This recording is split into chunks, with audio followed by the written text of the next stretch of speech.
we're going to play some D&D. Thanks for people who watched last time and are rejoining us to follow on the story. People who are brand new, welcome. Don't worry if you're lost. We are going to do a brief recap of the story so far, and then pick up where we left off with our adventurers as they are traveling through the mountains. Before we get to that, though, we have some actually really exciting news. Megan, if you could take us away on that. Hello. So we are very excited. You may have noticed a slight difference in the overlay in the corner over here. Right there, down there. There's a little Cognitive Merchant logo. And that is because in the coming months, weeks, whatever, we are going to be doing some exciting things with the Cognitive Merchant. If you have not checked them out before, they make some amazing D&D cosplay LARP accessories out of leather. For example, I actually have my little dice bag here. It's a lovely leather dice bag. And yeah, they make all sorts of accessories and things. We're going to be doing some really great fun stuff with them. So go and check them out. Go and check out their website or their socials. They're great people. Alrighty. We'll throw up some other stuff during the breaks and some more information on that. Yeah, we're really excited for that. They're going to help us out a lot because we are obviously a new stream, still figuring out how we're doing this. So the support is fantastic and appreciated. So, with that, we are going to pick off we're going to return to a brief summary of the story so far before we dive back in. So, many, many months ago in the real world, when we were all sitting around a table together, a group of adventurers met in the center of the kingdom of Adigan, in the city of Adigan itself. Being united around protecting one of their group from a group of random thugs, they came together and decided to help each other as they were all in a drifting state throughout this kingdom. They decided to help Maple, the gnome barbarian rogue, find a relic of her people, the gnome tribe of the Nemus, called the Soul Zephyr, a short bow lost by her gnomish kin. They travelled north past Muldrin and left into the Silveran Sea, finding the Echobrand Isle, gathering coin by doing some less than legal exploits, and buying their own ship, the Selkie's Wrath. They travelled north and they travelled west, finding the pirate island of Leversuda, where they found Maple's lost brother, Pine. Now, with one less arm and one more shotgun, Pine had fallen in with these pirates and actually discovered somewhat of a liking for the life on the seas, so different from his life back in the woods back where Maple and Pine are from. However, he was cut short in his quest to find the bow Maple has also been sent to find. Travelling further east, they found their way to another small island, inhabited by gnomes and other nasty creatures ruled over by the green dragon Caelan. They did battle, adventured through an island, found a bow, killed the goblin dude, and succeeded. They headed back west and back towards the coast, where they continued to look for a new companion, Hemlock, the half-orc, half-elf druid, whose parents had gone missing. In picking at this thread, they discovered something far more insidious and far more dangerous lurking beneath the surface of Avantos, however. A group of strange alien creatures with purple tentacles astride their face and a hungering for brains, they discovered a plot, an insurgency of a small number of these mind flayers. They travelled around the kingdom finding the different layers where these aliens hid and gathered their forces in silence. They exposed them and slayed them. Eventually returning to their new home, Caelen Manor, a gift from the king for their services to the kingdom, they decided to take somewhat of a break, while discovering a potentially worrying artifact to an ancient danger from the world, the Children of the Sun. A danger thought long past, but perhaps not so past as people might have believed. For now, a trip east, across the eastern wild peaks, the mountains of Renraven's Brow, to seek Maple's family, to seek her tribe, and to return to somewhat of a break from the constant intense dangers they've been facing recently, with the threat of mind flares seemingly past. We pick up now, on the 17th of Lithra, in this early morning, as the group awake on a mountainside, after a slightly interrupted night's rest. As a group, you woke in this morning, packed your large circular tent and spread the parts among you, discussed plans to leave your newly found companion Caelen, as well as Ashura, near the outskirts of this forest before you got to the tribe. As you awaken this morning, the day is yours. What would you like to do? So, how far are we going until we split up? Do I have an estimation of how long it's going to take us to get to the bottom of the mountain from here?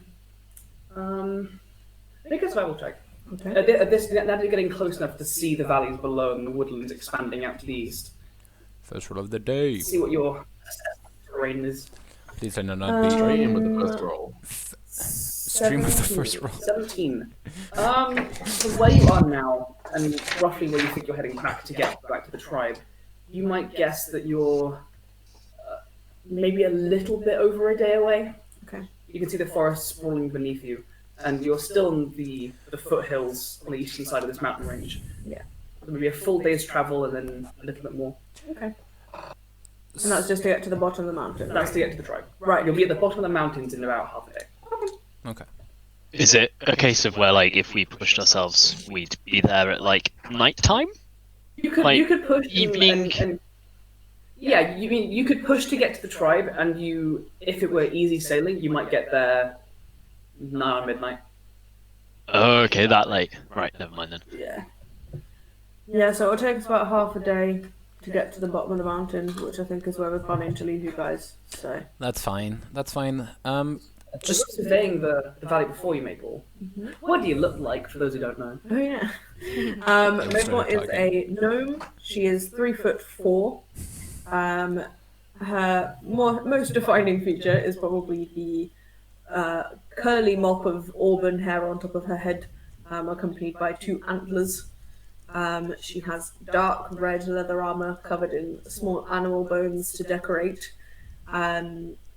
She carries a large hammer and a pearlescent magical bow, as well as her 2 trusty bone-handled daggers. She's a very small, stabby lady. Fair enough.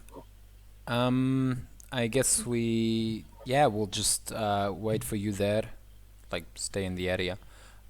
By the way, this seems to be a very dangerous forest. Like, your valley doesn't seem very safe. I'd like to point that out.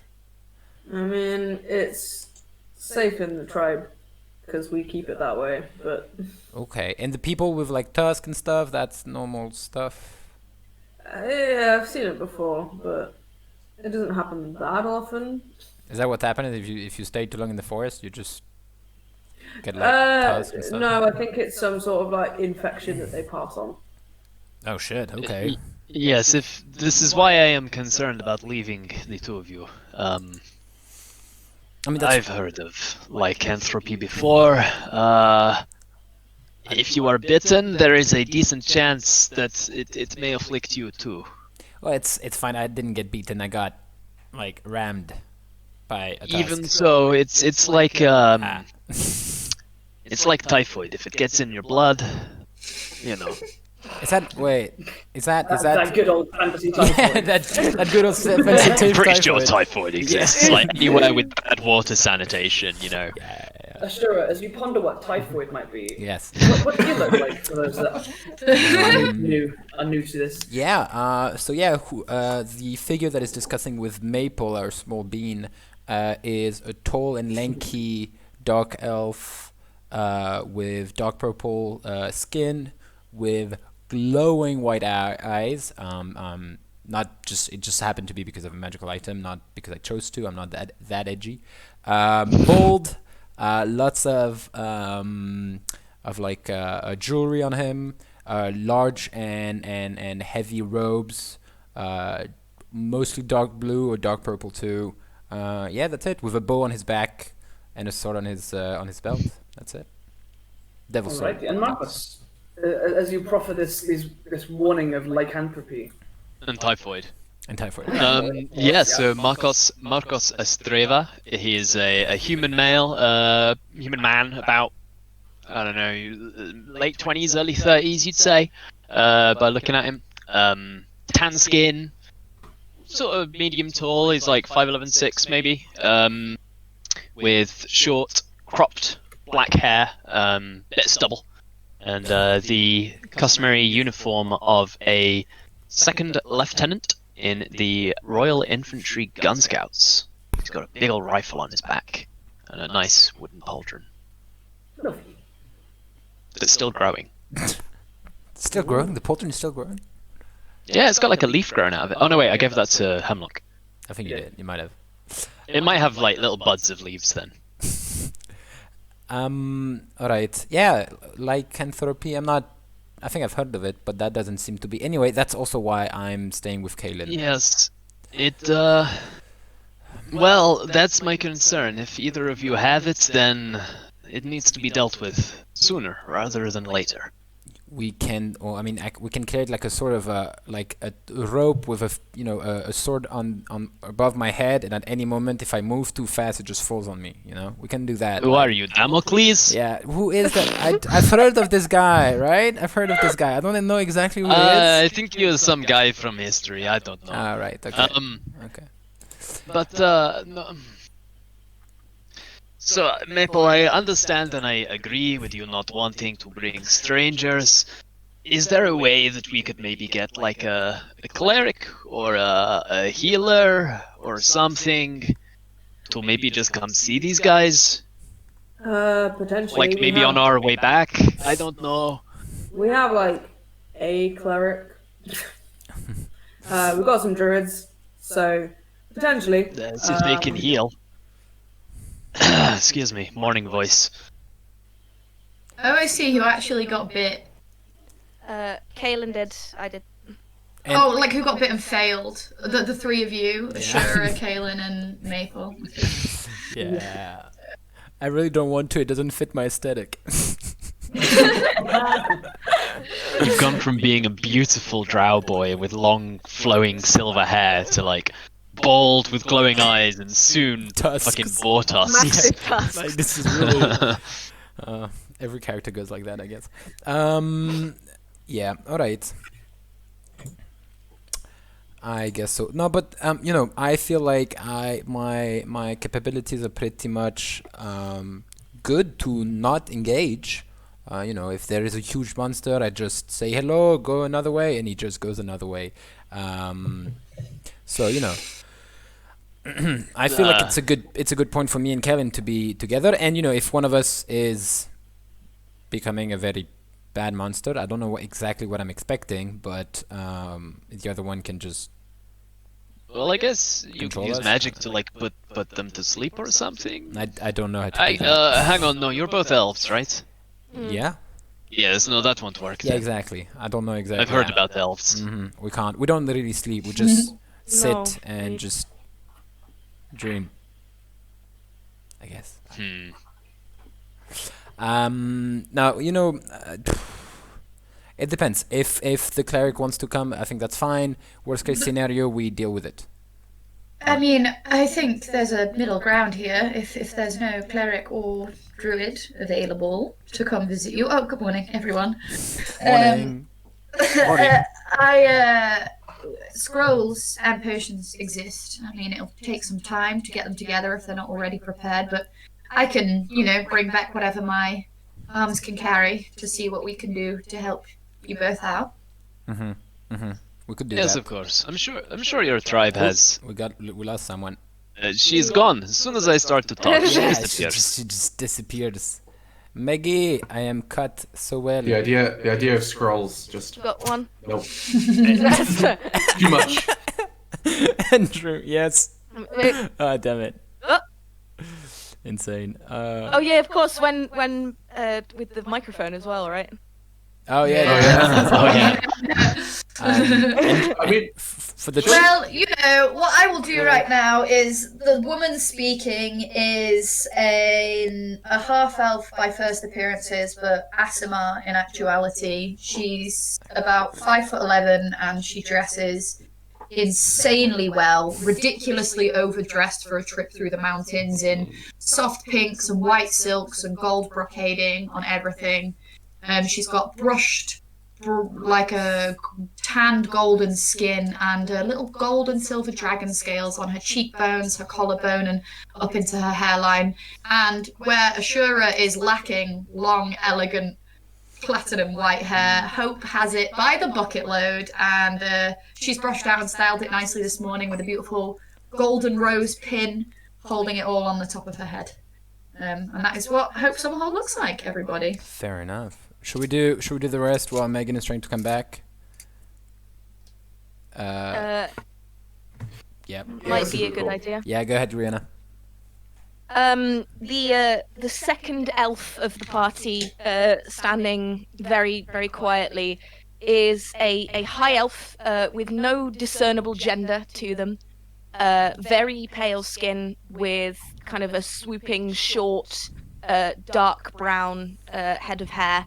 They are wearing about 5'8" and very muscular, very athletic, wearing a full set of half-plate armor that is very well cared for. Is definitely not new, but is very well cared for, and a long sword across their back that appears in the same condition.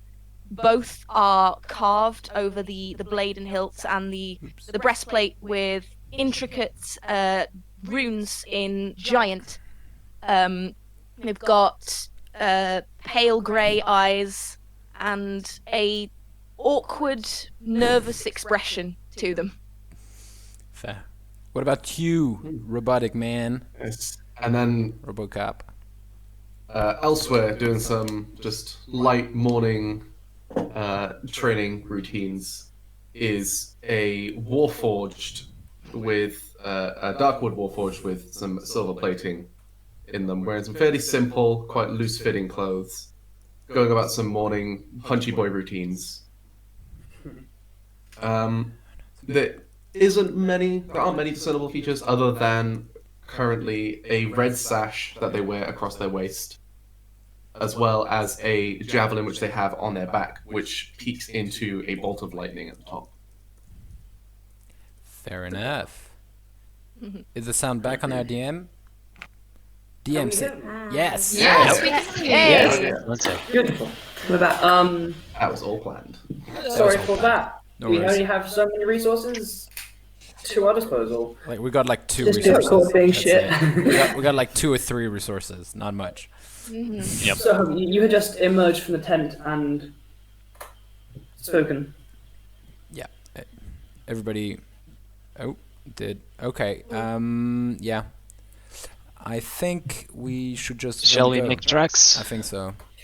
Yeah. Yes, let's move. It's best to do. Oh, my voice today is not doing well.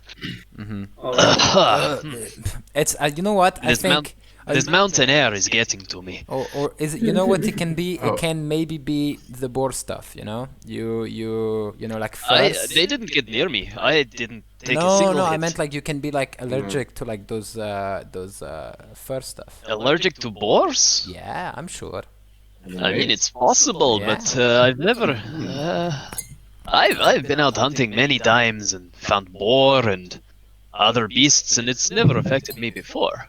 Maybe werewolf specifically. Maybe werewolf specifically. That's a good point. That might be it. Honestly, I haven't had to deal with allergies in like years now. I don't remember how they work. Fair. Fair I was point. expecting. If Yeah. you would like to identify specifically how allergies might work, you can make a medicine. Otherwise, are you continuing on your way? I think Yeah. so, yes. Down the mountain. Alrighty.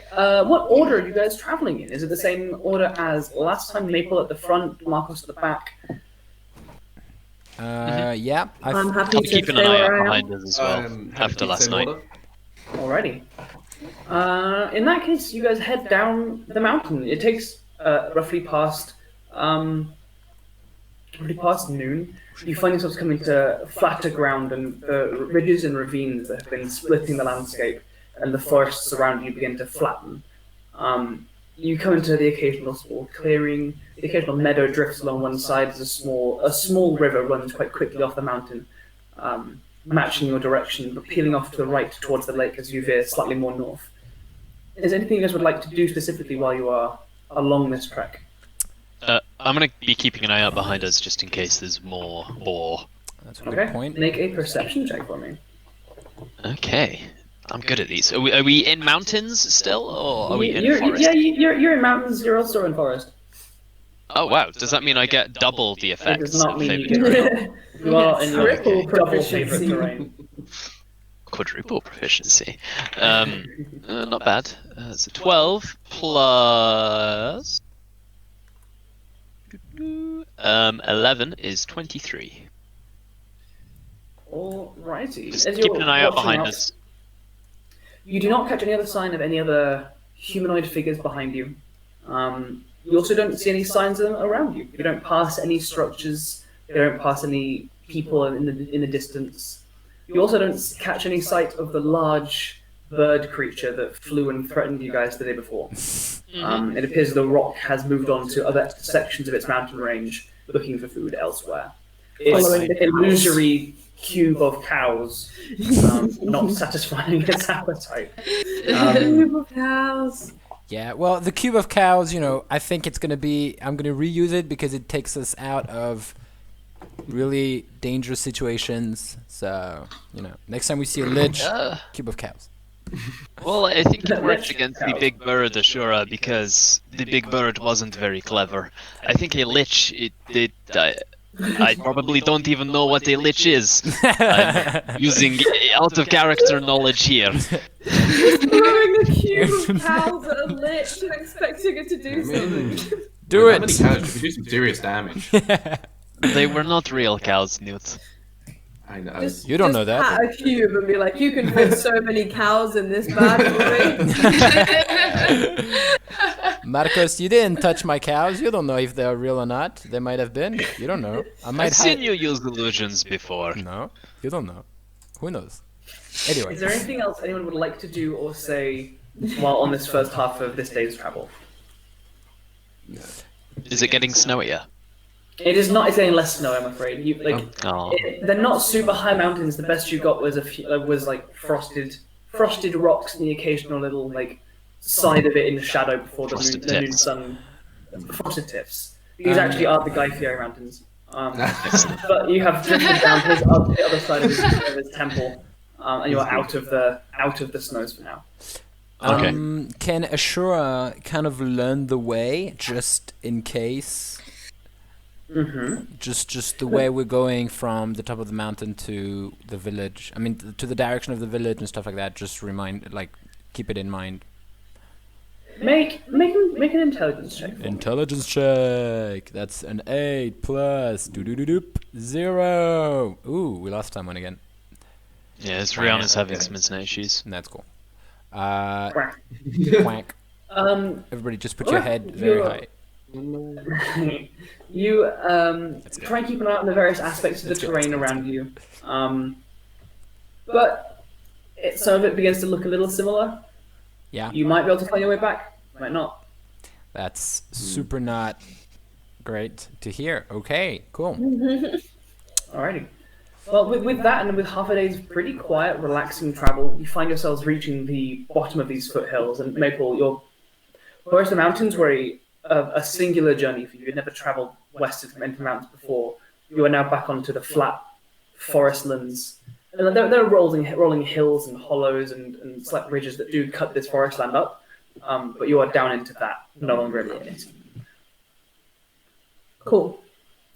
I'll be like, right, this is probably a good place to leave you. If you want, I can find you a decent place where you could like hide pretty easy if anything does happen.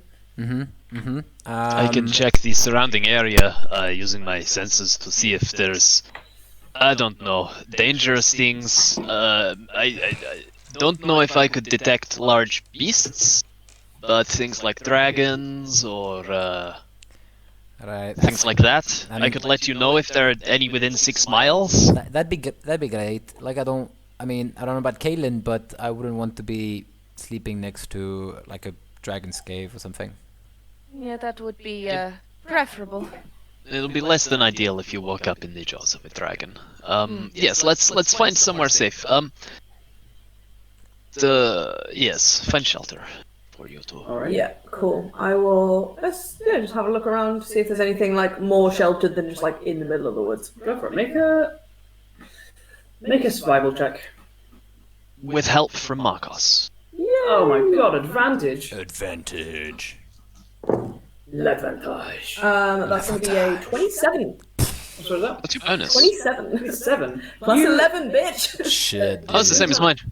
As you're seeking through the various woodland, you're finding the high points, look across the various like rolling hills and ridges that interrupt your line of sight through this forest. You see what looks to be what was once a cave. You see what like cuts through one side of the cave and then out the other. Maybe like a 15-foot diameter tunnel. One end is collapsed, and the other end like goes into the ground, but it's also collapsed, forming this very regular sized, like a regular tube into this hill that might provide a pretty shelter from the elements for sure, and doesn't look inhabited. Okay. Important. Markos, do you want to do your like thing? Yes, Like, yes, I'll nothing around do here? my sensei thing. I would like to use primeval awareness. Oh my god, I love that show. Wow. As an action, I expend one ranger spell slot. So I'll just use the shit. first level, which lets me focus on it for a minute and be aware for a whole minute of anything within 6 miles, but it's not Do I likely rattle to off change real in a minute, quick? I guess. Yes, it is. Aberrations, celestials, dragons, elementals, fae, fiends are undead are within 6 miles. Of those Doesn't things, let me know their exact location or their number. Okay. As you are focusing in and feeling the natural magic of the weave that flows through the roots of grass and ferns and trees around you, where you've spent so many years of your life training and being a man of the earth, whether you're lying there with a Nature rifle boy. or stroking trees for fun. You reach out into that weave, and you feel no such pressure as you would normally feel detecting such a large or dangerous entity. Modulo giant beasts, we should be okay here. Fair enough. I could not detect the rock, for example. That's fine because there are a lot of trees, right? Does that protect us? I mean, not 100%, but you're also in a tunnel. Which Yes, will it's not help. likely to see you if you're undercover, I suppose. I don't completely trust it. Maple, But you'd okay. be very well aware that like, a rock is unlikely to go for like a single small creature. If it decided to go for you, trees wouldn't help. It's the size of a small private jet, but it has no qualms with knocking over trees. Okay. But like, it's unlikely to see them in a tunnel, and Yeah. also probably won't go for you if you're in Not a two big people. deal. Right. Okay. Because that thing was still very big. I mean, I can still cast like cows, but that'd be insane. Okay, word of warning, things not to eat. Oh yes, very important. If you see any big, tall, black mushrooms, don't go near them, don't touch them, leave them the fuck alone, you will die. But what about small black mushrooms? I would just recommend not eating any wild mushrooms you find anyway. Those things are so hard to identify. And also, Look, and Hope will get out like half her rations and her water skin and be like, I don't think I'm going to need these for the next half of the day, and you two might need it more than me, so these. That's Sorry, Maple. Carry on. and also, if you see any like red moss, just like you probably be fine, but just to be safe, don't eat it. It's the red moss. red moss. It's called is it gore moss? Okay, so It's mixed in with shit from the Gordark, and if you distill it enough, it's poisonous. Hope like is elbowing you like so much. She's like, Yeah, like if you distill it a certain amount, it's hallucinogenic, and then if you distill it more than that, it's poisonous. So That sounds right up Hemlock Street. and it does. Also, I didn't. We will absolutely get some of that in a jar. I also didn't expect to eat moss, but good. I didn't think about. I don't doing know what's gonna go through your head in the next like few days. I'm just being safe. it. That's fair. That's fair enough. All right. Well, yeah. If we have arrived, Ashura will bid them farewell for the week. Wait, we're waiting a week, Caelan, right? How long are we waiting for? Maple. Maple? I don't know. probably not like a whole week, as in 7 days. Probably like 5 max. A working week. If we're not back by Rendra, start to worry. Very well. Okay. That's fine. Do we? Okay, I guess we'll check the village. I guess if the worst comes to worst. Which direction is this? Like that way? Oh, that way. Yeah, just the way we've been going. Cool. Very well. I really don't remember it well, but that's fine. All right. Well, have fun for the future. Don't drink too much. I mean, do you two need anything else? I mean, I could spruce this place up. I've got plenty of bunting. You know what? Maybe leave the tent with us. I think that's a good. Cave hunting. Ooh, We'll need to camp tonight, though. Is the thing. Also, No, we're on you our way. We'll not get there before nightfall now. Ah, okay. Well, okay. You have your own bedrolls and stuff, right? And we are in a cave. I- You have understand. wax? It will be fine, Ashura. It's Cool. creature comforts we can go without for a few nights. Yeah, no, that's fair. And also, caves reminds me a bit of home, so I guess that's a plus. Not sure. Maple will also leave all of her mammal meats with you guys. So much mammal meat. Mammal meats. Mammal meats. All right. Well, thank you. I guess we've got everything. Yeah. You can always get more. Oh, I also have 1 reptile meat. I will leave that with you as well. I have there's 2 stacks. There's Wow. a huge stack of mammal meat, and then one very There are thin 4 slice. mammal meats and 1 You've tiny lizard meat. basically given them a huge charcuterie. How lovely of you. Do you have cheese with it? Delicious. Cheese? All Some heavily Chardonnay. It's all Chardonnay, salted. cheese. It's more like jerky than like a steak, but Well, like it's salted meat. Like you can't just eat it as it is. You'll need to like boil it up, which will boil the salt off and cook it. Cool. Cool. But yeah, but it won't last less than a day. It won't just rot and go off, which is a plus. Mr. DM, hello. this cave is oddly tubular, would you say? I would say it's an unusual kind of cave that goes right through and one side and out the other of Yeah. a small hill. So we're talking like a hill here, like this, and then It's like a descending ridge upon which trees are sprouted, and then there is the tube just goes like. there's like a hamster tunnel that goes just Yeah. straight in one side out the other, Andrew, Yeah. would Like But like something a out of very Sonic big level. hamster. would Ashura would have like any- something out of a Sonic level. Yeah. Can I just like investigate it and just like? I'd like to help. I'd like to see if Ashura Go knows. for it. You can roll separately or give one of you advantage. I feel like you have a better investigation, but I just want to roll separately just because I feel like You can either roll investigation or nature. So I'll say that. I'll give everything to Markos. Go around, Markos, have fun. I have like +1. That's it. You've got more than me. On nature, I've got a +2. Amazing. Okay, I'll give you advantage then. Okay, cool. This is a forest, Yes. and an intelligence check relating. Oh to yeah, okay, so I've got +4 to it then. So if you want to give me advantage instead. I already rolled, but Oh well, I'll do it separately then, and it's a competition. cool. I'll take the lowest Or from the. competition, Markos. I'll take the lowest then from what I took. It's not a big difference. So 10. 19. 19. Thank God. That was nature. Yeah, okay.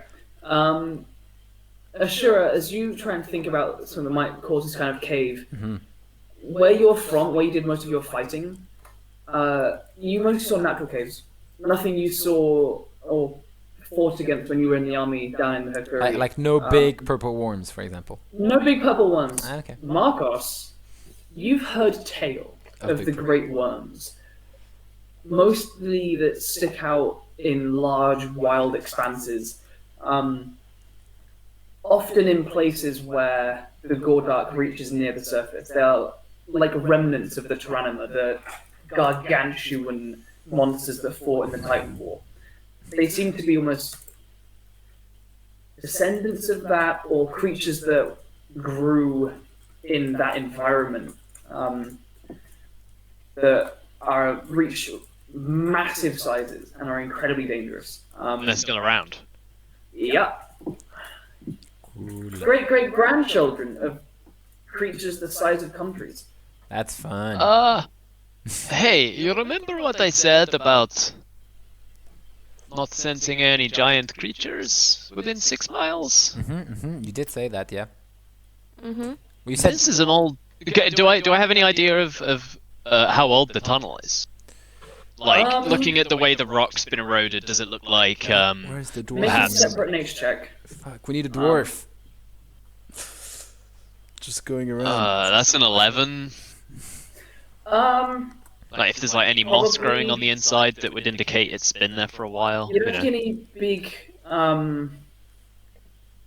You don't get any like moss. There's no deposits of other things that have lived here super recently, and you can't really tell much from the erosion of the rocks around it. It looks like it collapsed maybe when it was formed, but you're not really sure when that was. Probably more than a year, but whether that's a year, 10 or 100, you're not really sure. Yeah. I would keep an eye out, guys. This cave we're in now is have you heard of is it purple worms, Andrew? They can be purple. Big worms. There are giant worm creatures that sometimes you get out in these wild lands. This tunnel, although a useful shelter, is not a cave. It is a tunnel by one of these creatures. It is old though, at least a year. The thing might be around. I don't know. That's... I feel if it was near, we would know, given the size of this tunnel.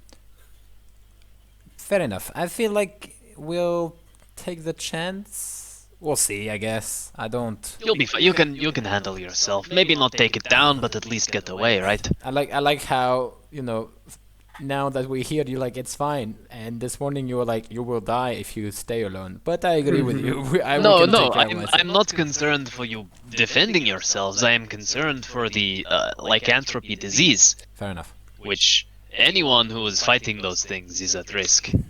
I'm not, because, you know, long range, but... Fair enough. I say we take the chance, Caelan. What do you think? I don't see that we have any other choice. I mean, we can just stay under a tree, but, you know... I'd rather be in a Feel cave. more- I think More Like, exposed under a tree. Exactly. this is an old tunnel. Yeah, it'll be A fine. year. It could be a year, could be a decade. I don't know. Could be But it is not yesterday. like last... No, it's all older than that. Okay, It's seen at least a few seasons. fair enough.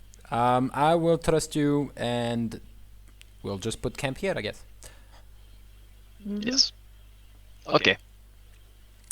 Cool. Oh, out of character, Maple got a 27 survival apparently. I'm aware. Jordan I'm chugging aware. the Dr. Paper.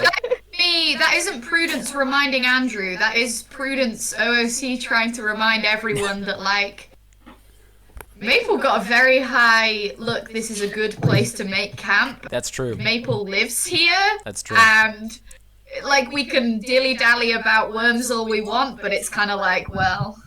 Fair enough. Yeah, no, that's true. That's true. That's true. Cool. Alright, what are you guys doing? And we say Thanks for goodbye leaving and you guys here. yeah, and see you in 5 days. Come on, Ashura, bring it in, sweetie. Alright. But truly I am But and I kind of like lift you up. But yes, not truly goodbye guys. Don't have too much fun without us, without me. But the ring for two, I guess, like hope, or maybe I want to see Markos really, really drunk. So like drink for two, Markos. Or maybe for three for Caelan too. So, you know, just drink. I'll drink for you. including me as well. And Markos, we're gonna I will go to shake Caelan's hand, and in doing so, I'll just be like, make sure you keep him Caelan- safe, okay? He likes Caelan will extend a hand explode. back. Whoop. Lost some. Oh, lost a meg again. Yeah, and I just ask you to keep Ashura safe for us, because Yeah. Ashura is Caelan will a hot nod mess. and just, yeah. Say bye bye, Nitwit. Oh, and the small, like, baby fox kind of like comes out of your little fur-lined pocket. Bye. Bye, Nitwit, and Like don't waves a little hand, and like sneezes and little blue sparks go. practice your magic, but not on people. Maybe on like rocks and grass, and yeah. Sure, don't worry, we've got this. All right. Well, tickle his little head. Not Ashura's. Like, Nitwits. Yes. Yeah. Now that he's bald, everybody's like, yes. He like lies on his back in your pocket, and like his head just like hangs out upside down. Fair. All right. Bye then. Alright. Take care. You too. Stay safe, you two. Yeah, we'll do You our guys- best. You too. Leaving this makeshift camp for Ashura and Caelan, the rest of you continue east through the forests. Maple, you quickly find yourself on familiar hunting grounds. The Nemus Tribe is one of the western tribes. There's no worry of wandering into someone else's territory at the moment. But you, towards the end of this day, as the sun is cresting down over the mountains behind you, you find yourselves coming into evening, and you're pretty sure you're pretty close. Nice. All right. Cool. We can probably camp for the night, and then we'll probably get there not too late tomorrow. Late morning, maybe. Sounds good. Sounds good to me. Alright. Well, I'll take first watch, I guess, if we're camping here. Sure. I am happy to take one. Okay. I'll obviously just generally be around anyway. Oh, am I Alrighty. going to have to actually take a watch for once? It's just us four. Use your. You can rest if you like. It's Fine. fine. Fine. No, Well- no, I should. I'll Well, I mean- do the last one. Just get up nice and early, I guess, huh? Alrighty. Setting up your little tent, quite big tent, among the trees. Maybe you find yourself really getting back into the group. You've made camp in these trees, among these hills, 1,000 times before. For hundreds of years, you and your people have trekked these woods and hunted its game. You are back home. Setting up the tent is a bit extravagant in these woods, but gives you much more comfortable rest. Who's taking first watch? That would be me. Markos. As everyone else Hello. heads down to bed, makes dinner, and heads into the tent to rest, make a perception check for me. What are you doing for light? I'm guessing if we've made dinner, we'd have like remains of a campfire going on. Yeah, you can tend those and keep those going. Yeah, I'll keep that stoked. Go for it. Yeah. Maybe making myself a little cup of tea. Some like, boiling up some like bitter root in a pot. That is a perception of 25. 14 plus 11. 25. As you are watching out, you occasionally glance through your scope at the woods around you, but the darkness intrudes too deeply for it to give you much use. Within the range that light gives you, you see nothing. You hear the occasional crack of a twig, the brushing of leaves on a nearby bush, but all appears to be the sounds of endemic life. Small Nothing mammals. threatening. Lots of mammal meats. Potentially birds. Potentially, you know what? There's probably some birds. The occasional bat goes across, drifting just towards the light. A few moths begin to gather. Just one or two. Occasionally, a gathering of moths kind of approach the campfire and kind of dance around it for a while. But apart from that, your watch is pretty peaceful. Lovely. Who's up next? Me, I think. Maple, make a perception check, please. I will try my best. Oh, that is a 26. 26. Alrighty. Nice. Have to go one similar better. thing. Nope. Familiar sights and smells and sounds. Keeping watch out in the darkness. We'll cut into... Oh, and we're back. You hear a snap of a few twigs, and from the sound of them, the weight on them that broke them, you're fairly sure probably some rabbit moving past. Mm-hmm. You see another claw bat. Pretty common in this area. You occasionally see occasional very faintly glowing wildlife, a small mushroom, some that you know to eat, some that you know to avoid. But apart from that, your watch is pretty peaceful. Nice. Who's number 3? I believe it be me. Ooh, Alrighty. that was a good rhyme. Make a perception check for me, Mr. Walker. Yeah. Man. That's 14. 14. It's pretty peaceful. It's quiet. You can hear the faint babbling of a stream somewhere. You haven't passed one recently, but you can hear the water. Few sounds of nocturnal life moving through the brush. Occasionally, you see like a very small white wild pig that trots out of the brush and then vanishes. Nothing else disturbs your campsite. Nice. Hope. Blaster. Is your DM going to bounce through the night? Who knows? This is where shit hits Go the ahead fan. and find out. Go on, Hope. Oh yeah, let's go, lads. get in Perception, there. right? Yes, Mhm. Yeah. Guys, it was genuinely a nat one. Hey, look, you need to keep a watch. It's fine. It's dark here. I'm a dumb bitch. She's It's like, fine. what do I need to look at? I guess my feet? Okay. Sitting I'm just filing my nails. I'm doing my hair. and you look amazing. Your hair is combed. The rose pin looks beautiful. Your makeup kind of touched up, cleansed, reapplied.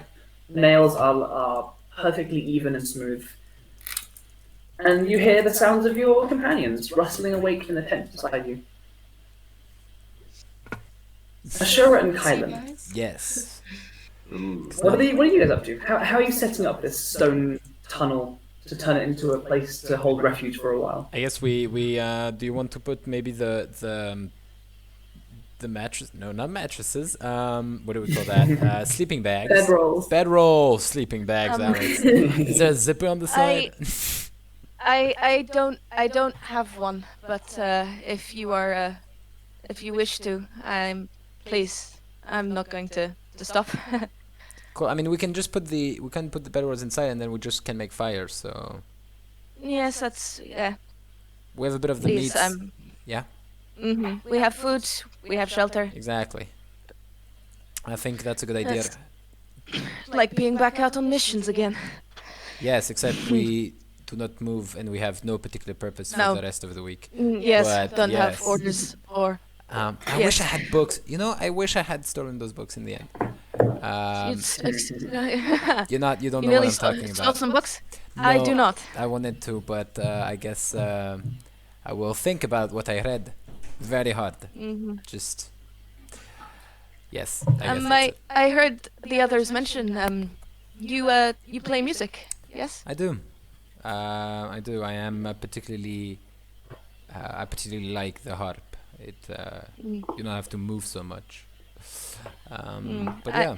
I used to sing a lot back Do you back know? in the army. Oh. I do. Some just soldier songs or Anything I could get my hands on, really. nice. I really like to sing. Nice. You can find some. Well, I mean, you know bardic magic, I guess. But yes, the I like the art without it. Also, I didn't start to do a harp and to play the harp and start, playing just because of it. But I think it's therefore the music is something great. Mostly when you go to war and your days are filled with fightings, killings, blood, and friends dying, you find comfort in the music. It's definitely a nice thing to come back to when days have been difficult. Yeah, it's a good constant in your life. Wherever I go, at least I have the music.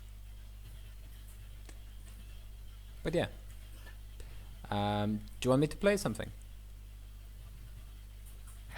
Perhaps it would be nice if you feel so inclined. I don't know if it's a good idea, but I don't really care right now. We have a week. I'd like to tell all the animals around to...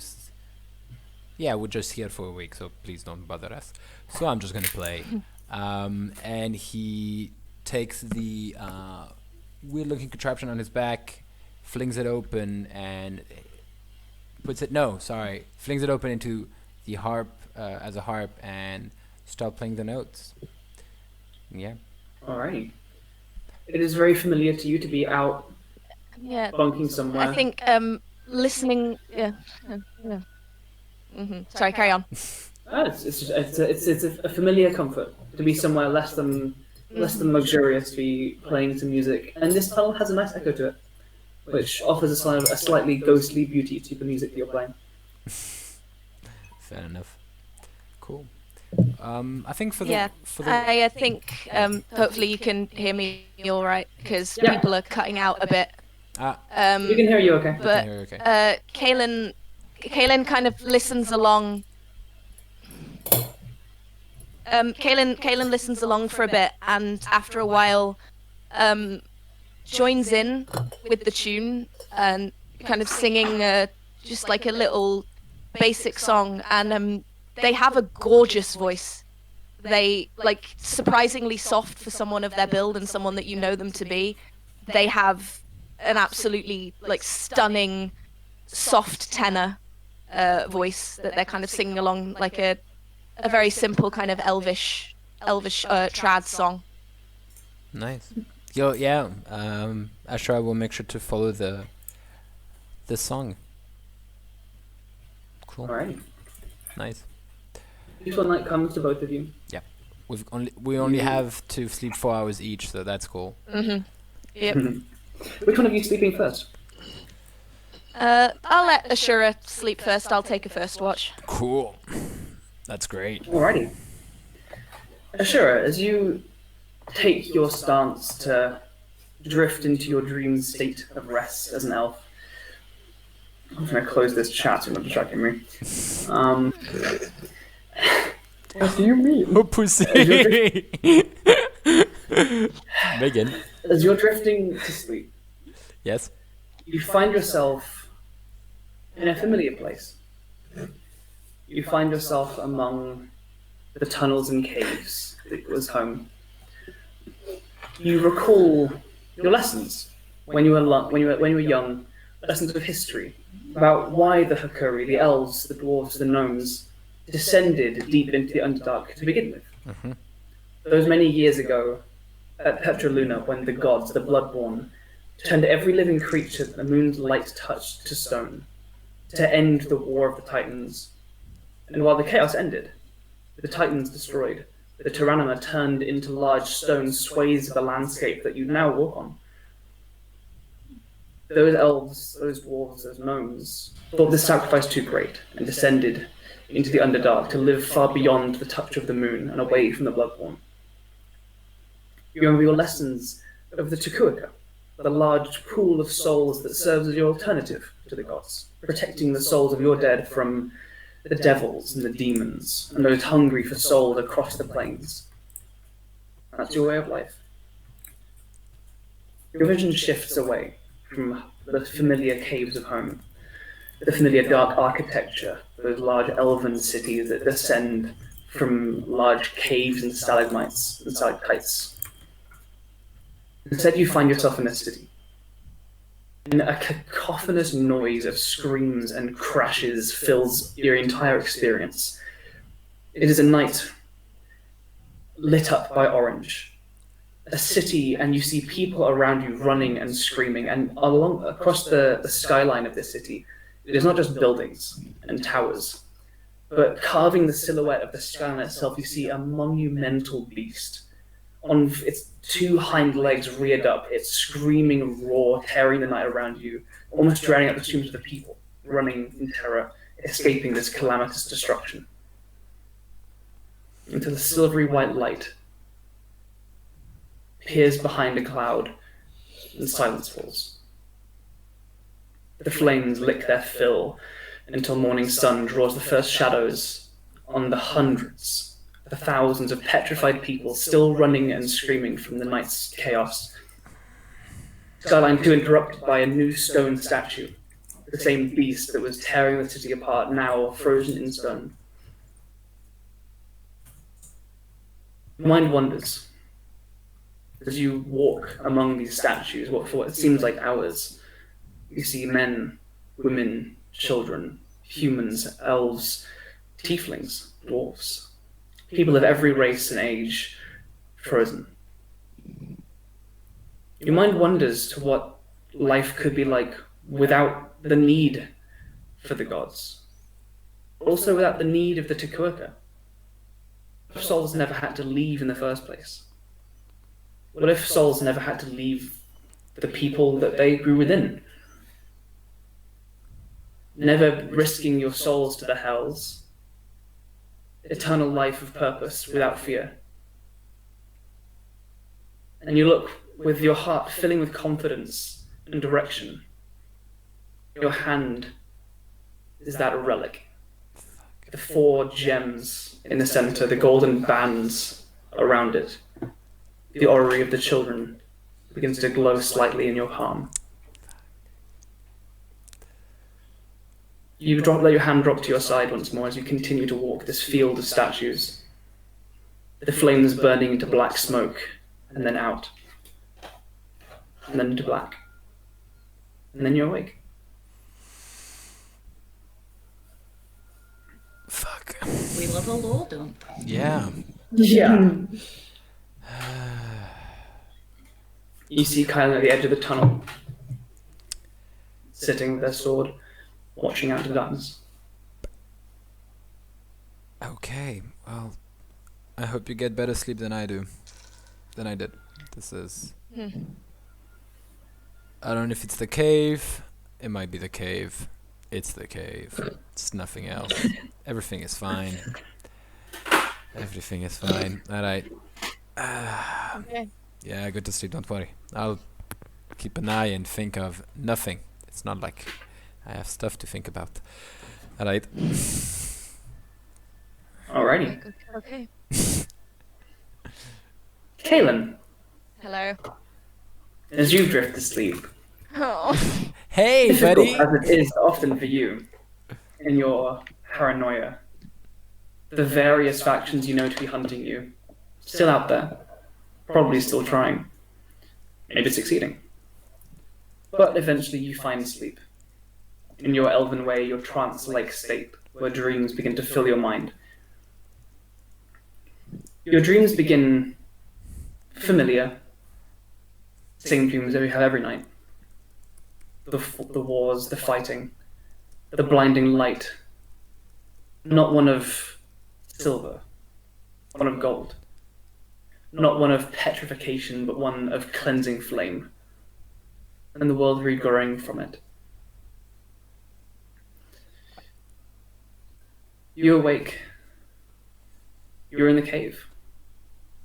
Shura's resting. You find your feet carrying you out the entrance to this cave. You look across the valley, the basin of the ocular rift that you currently find yourselves in, the lake twinkling in the distance, the mountains behind you. A voice echoes through the ground itself from the sky around you. I will rise. The components will assemble by your hand or another's.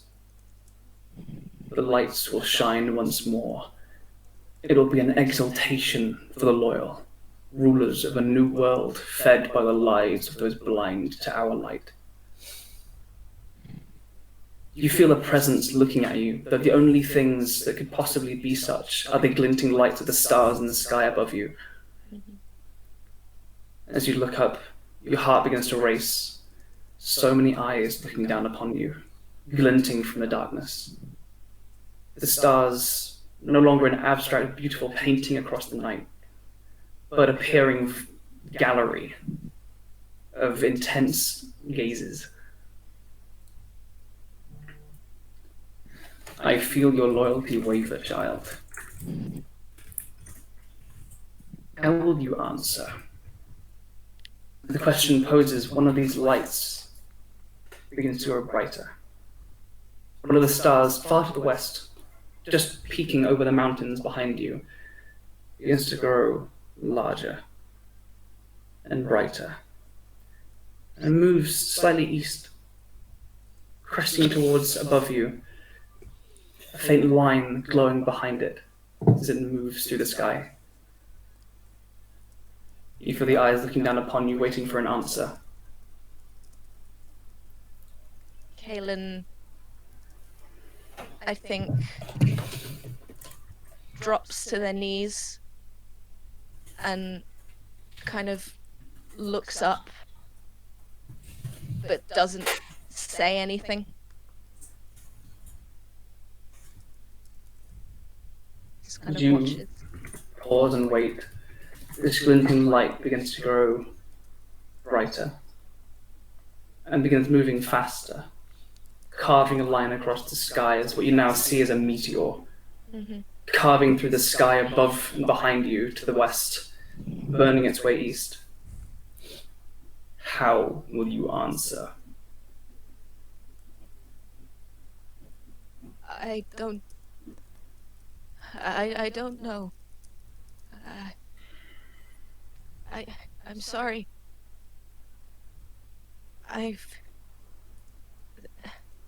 There are things that I have learned, and I do not know what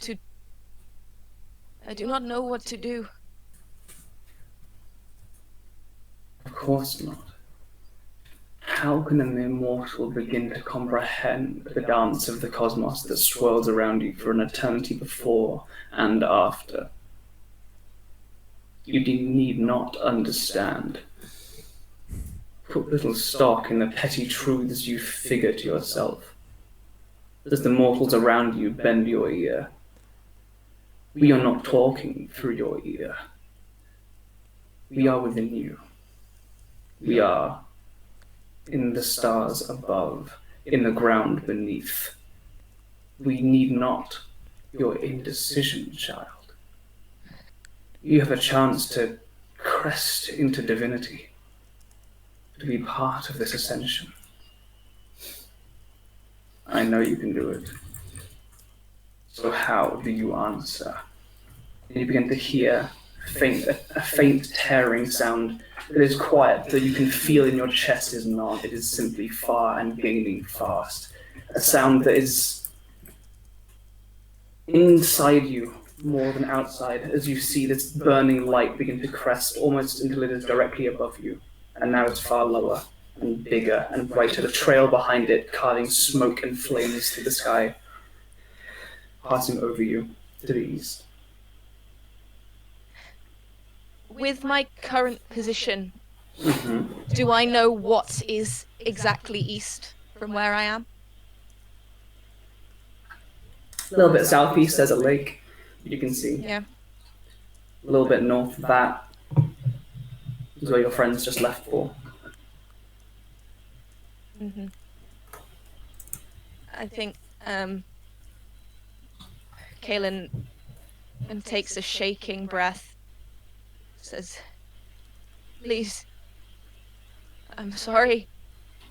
I will try. I swear, I will try." You will not try. You will succeed. We believe in you, Caelan. Look to the night sky and the winking lights with confidence that we look down with confidence on you. Look at the burning sun and know that that is the strength inside you. Do not waver again, child. Stand. I will stand. Raise your hand to the burning light. I will raise my hand. As your hand begins to point towards the comet now streaking towards where you believe the Nemus Tribe lives, it begins to falter, the light dim. And as your hand is shaking and tremoring in fear, it winks out.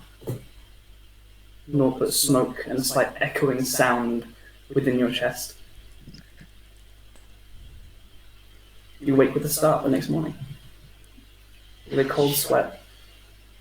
As you look around, the morning light drifting in, there's a figure next to you. Mm-hmm. Familiar. The elven warrior that once fought alongside you in the Orok famine. Fuck. Faria Albrathan is just sat kind of, their arms wrapped around their knees. Shit. I scrabble away from her. I move away from her at top speed. As you move to press yourself up against the rocks to pull yourself away, your hands find no purchase, exhausted, aching, and they move towards you and kind of put their arm around you. No, it's okay, it's okay, it's okay. No, you died. You died. I saw you die, Freya. How are you here? You needed me. Freya. I don't understand. Like, just like takes your head against her chest and like strokes your hair. It's okay. How are you here? You needed me. I'm just here to listen. I'm just here to listen. I know you're confused. It's okay. I'm here to listen.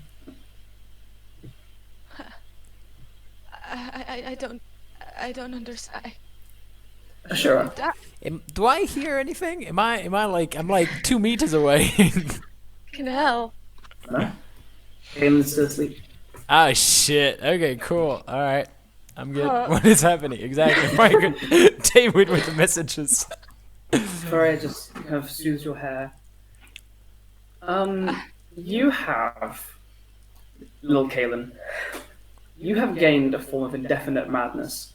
You have an imaginary friend.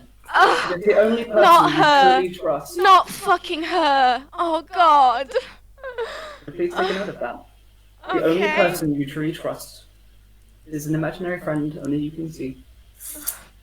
But she's there to help. She's there to listen. Back. They're not wearing armor. They have their warhammer across their back, but they're in their casual clothing. Uh-huh. They have dirty blonde hair and a low ponytail. Yeah. Oh my You God. find yourself muttering as you raise it once more from your bedroll. Ashura, you hear this muttering as Caelan wakes. You slept well, sleepyhead? Do you see her? I want to say every morning, but I don't know who we're talking about, so maybe I should say no. As he turns around, is there anyone? Make a perception check. Cool, perception check. That's a 12. I Make a perception rolled a check. 2. That's a 12. You are alone in the cave. You've kept watch well. I want to say no, Caelan. I don't see anyone, but you know, Fuck. it's not that bad. I mean, I'm- you know.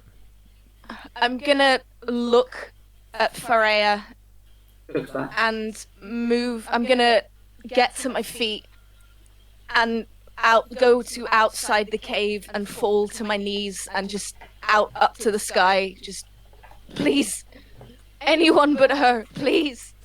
I know what this means, but not her. You can't do that to me, please. Who are you talking to there, Caelan? You doing okay? Did you? Freya kind of comes and kneels beside you, wraps an arm around you, No, just no. leans her head on your shoulder. All right. Cool. Just I'm gonna It's a good just thing. pressing my hands against my eyes. I'm trying to block this out, and yeah, just She rests her head on your shoulder. This is a good thing. I get more time with you. I watched. I know. You were there. You were there in Vin Hollow. I saw you die. I couldn't save you. Please. Why now? Why? Do you need help there? You're talking to no one there, Caelan. I'll make some tea, okay? Maybe it will help you wake up. Huh? Okay. Fucking weirdos. We needed this. I thought you'd be happy to see me. Oh my god. I want to be. I want to be, but they had to. I had to bury you for why? I don't. I don't know either. I don't know what's brought me back, but I am. For you, at least. I don't remember much after Vinhollow. I don't remember anything. But I heard you calling out, and there was just a light, and I followed it, and I found you.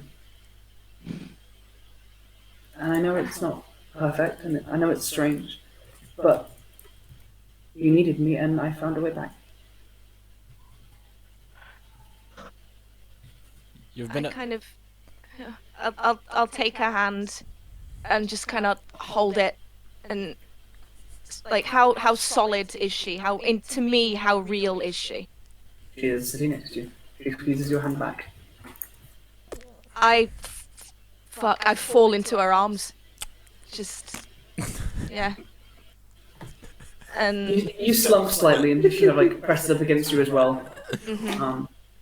Ashura just sees Caelan's face palm the floor. He's just like, that is tea. Hey, how's it going? You've been awfully silent. You want okay. That is tea. Do you want me to bring it to you? he can't. What do I do? He can't see you. Alright. Whatever you think is best. You can tell him I'm here, that he can't see me, or you can say that I'm not here. It doesn't make little difference. Okay. Ashura, Yes. Oh, you're talking to me now. That's I'm great sorry. news. No, that's Yes, fine. I'm sorry. We all have weird morning traditions. Yes. I guess. I would Ritual. take food if you're offering it. Yeah. I'm sorry. I mean, no, that's fine. You know, if how much do you want? 3, 4? How many personalities do you have in your head? 5, 6? That's how much. It's a bad joke. Sorry. It's everybody has rough morning. Here's tea. We have some mammal meat. I didn't cook it. Not a great cook, but I can just put it in the pot. Okay. So you want to talk about this, or do you not want to talk about it? Do you? I'm just.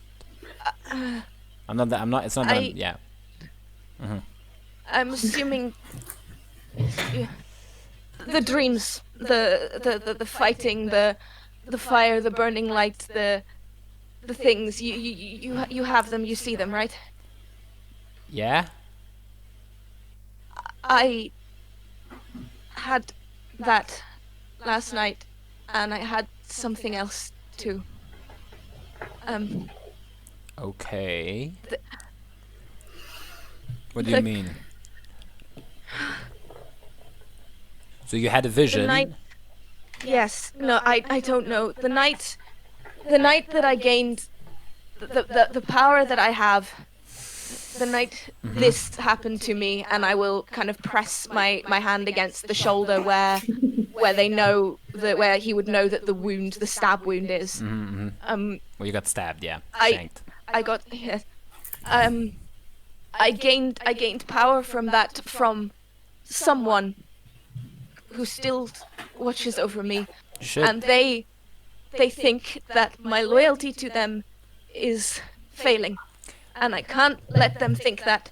I won't let them think that.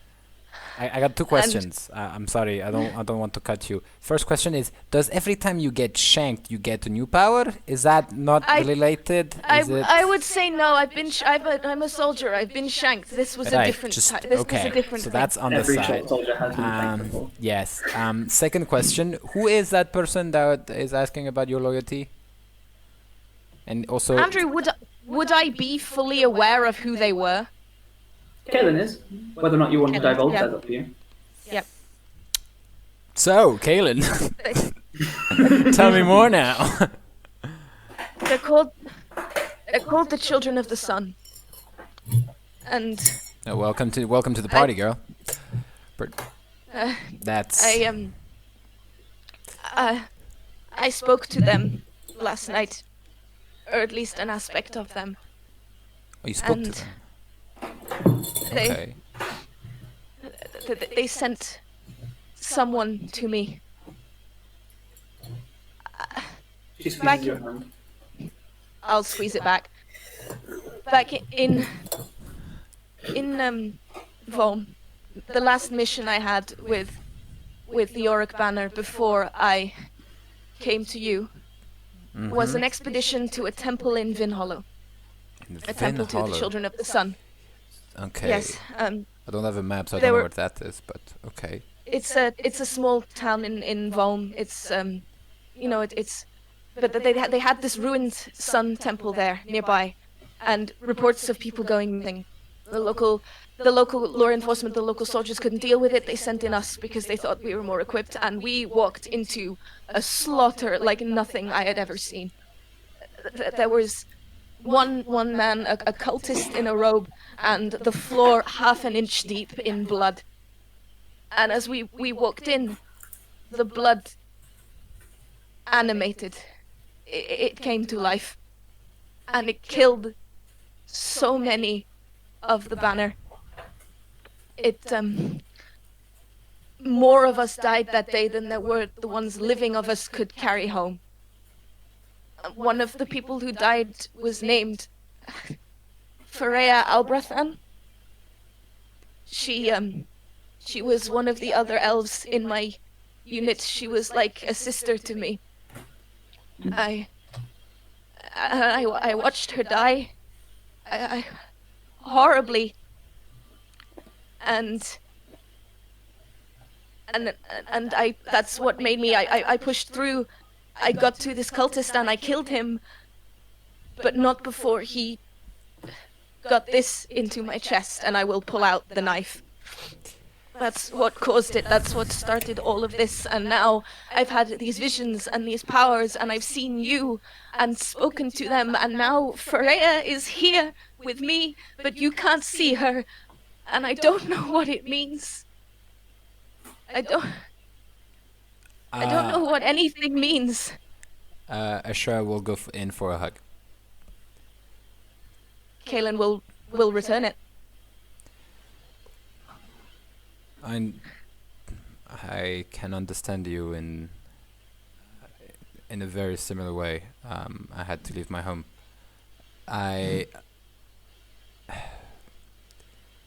Do not give in. It's atrocities like this will mark us for the rest of our lives. Remember what happened for what it is. You cannot lie to yourself. If you're starting to see people that aren't here, you need to remember that they're gone for good. And I know how it sounds, but this is what happened, and we both need to deal with it.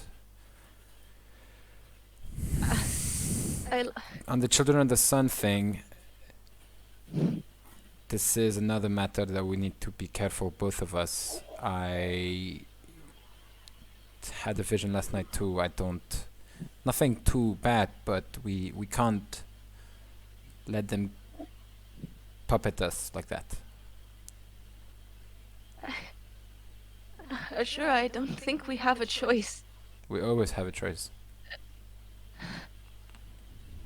Now Your that friend Hope, before I left, she said that you could not trust me if I kept things from you. I do not keep things from you because out of malicious intent or anything. I do it because I'm so scared, Ashura, of them and of Volm, of everything. and I don't know what to do about it. I watched my people die and then betrayed my nation. I have a power from something far beyond my understanding and capacity, and I wavered from them. I don't know what to do. He's gonna Fred Yep. squeezes your hand. Fuck. Bastard. It's okay. No, bastard. It's yeah. it's curious. You know, like it rests a head on your shoulder again. Fuck. We only know what we're taught. We know to believe whatever it is we were told. Victor's right history. What do we really know about what happened? And there's so much I don't know. Whoop. We lost I think someone. we lost. I think We've we lost. We've lost we've lost Meg. We So lost Meg. We yeah. can't So hear. I can't respond. Andrew. But No. Do you guys want to switch your mic around so if Meg's Yes. Discord drops out again, we still have Andrew? We'll do that during the break, Sure. I guess. Yeah, we Yeah, can during the have break. it. It's in 30 minutes. Did a break. just say, Seeing as Meg's having Discord issues. Yeah. but just kind of turning my head away from Ashura. Just, there's so much that I didn't know Hey, that I've learned. hey, do not talk to whatever you're saying. It's not that. You know me, I'm not so learned of history or anything, but I do know they brought me back to you. I'll try my best, Ashura, and I'm gonna squeeze Foreya's hand again. All right. Yeah. Fuck. All right. Cool. As the two of you stand near the entrance of this tunnel to ponder your Great eventful morning. evening. Great morning. Maple, Hope, Markos, New. Hi. Hello? Hello. A peaceful night's rest comes to a conclusion. The morning of the 18th is yours. What would you like to do? The Poldra the 18th? Is that right? No, it is the day after Poldra. Yeah. Poldra was With yesterday. Adra the 18th. Adra. Adra. Adra the 18th. I'd like to just get up and go. We'll make some tea and breakfast first, right? Of course. Yeah, we'll have a bit of. I mean, like you all need your food and Yeah. energy. Yeah, but if before we're you go. gonna, if we make it there by like mid-morning, we may as well just set Yeah. off. Let me. Like Newt's gonna start like making some of the tea. Well, someone else works on the food, I guess. Alrighty. Easy enough. You gather some food, some tea. Your large tent is disassembled. Setting off, beelining back towards the tribe. Yeah. Yay! Alrighty. You guys are walking for maybe 2 or so hours. As you are all looking at a forest that seems not to change too much, Maple gets a little more excitable. As this becomes more and more familiar, you know you're getting close. Until there's a slight, a quiet noise that kind of comes off from the right-hand side of you. An outburst of bird calls that Maple. That's the one in the watchtower that's seen you. Yeah, and I will return them with minor illusion. Alrighty. As you cast the illusion and the sound rings out of this response, previously hidden to the four of you, a small set of leaves and branches in a tree opens a small hatch, a small door to a hidden lookout, and a gnome swings out on a little rope and lands with 2 feet on the ground. Very similar leather armors to Maple. The small animal bones, this one in different patterns, a rib cage that curls around, but bones that kind of radiate around like a large necklace, that then hooks into this leather breastplate. A bow on their back, a set of daggers at each hip, hair kind of a darkish brown, kept in a very small bun. Definitely a younger gnome than Maple. Hey, you! Hiya, you're right. This is not one of your brothers. This is just one of the younger gnomes in the tribe. They're only like 150. Maybe. Should we get back? Yeah, these are my friends. They're with me. Yeah. All right. Cool. I should probably stay here. Yeah, I know my way back. Don't Cool. worry. All right. Nice. I'll see you probably later tonight, right? Yeah. All right. Cool. He runs and kind of very nimbly clambers back up the tree, and the hat goes. And you hear another section of bird calls and whistles set further back towards the village. Yeah. That you know to be the calls of someone coming. It's okay. Yeah. Cool. Progressing further in, you begin to see far ahead amongst the trees small wooden buildings intertwined with old, slightly mossy stone and trees that grow up either as part of the wall or the center point where the roof then expands outwards. You begin to come up with a visual of the Nemus Tribe village. You see gnomes pottering about, tending small wild gardens between houses and a bare earth path. Sprouts of things like wild garlic and mushrooms on local trees being gathered into little wicker baskets. The mossy slate roofs of these houses, damp from an early morning rain that passed by you guys. And you begin to hear calls and salutations as more people begin to recognize that Maple, left several months ago, now returned. They have been expecting you. Your brother Pine came before you. And very, very quickly, as you enter this kind of radial village, there's a center point which all these buildings radiate around in a kind of circular pattern. You are mobbed by excitable gnomes of various ages and sizes, and almost all of them have very messy hair. The gnome at the watchtower is probably the only one who's actually tied it back. And eventually you see a familiar face with a golden painted wooden arm. Their shotgun kind of stowed away on their back. Pine rushes down one of the roads and finally sees you and just breaknecks it straight towards Maple and tackles you into a big hug. Yeah. You are led by this group towards the center of town, to the large stone-set bonfire in the center of the Nemus village. You see one large building, the town hall, like a half open-ended building with stone chairs and like slab-like tables, set out benches curling around this large bonfire. It is an obviously very, very communal and shared central space to this place. Family begins to come out. Marigold, with her platinum blonde hair, comes running out in her very simple tunic with a small bushel of herbs and things kind of gathered on her back. Comes rushing out and grabs Maple into a big old hug. Yeah. You are... Maple, you are home. And everyone else. Not a kiss. Rude. Bad wife. It's the beginning of a big squeezy hug that is then followed up by a kiss. Yes.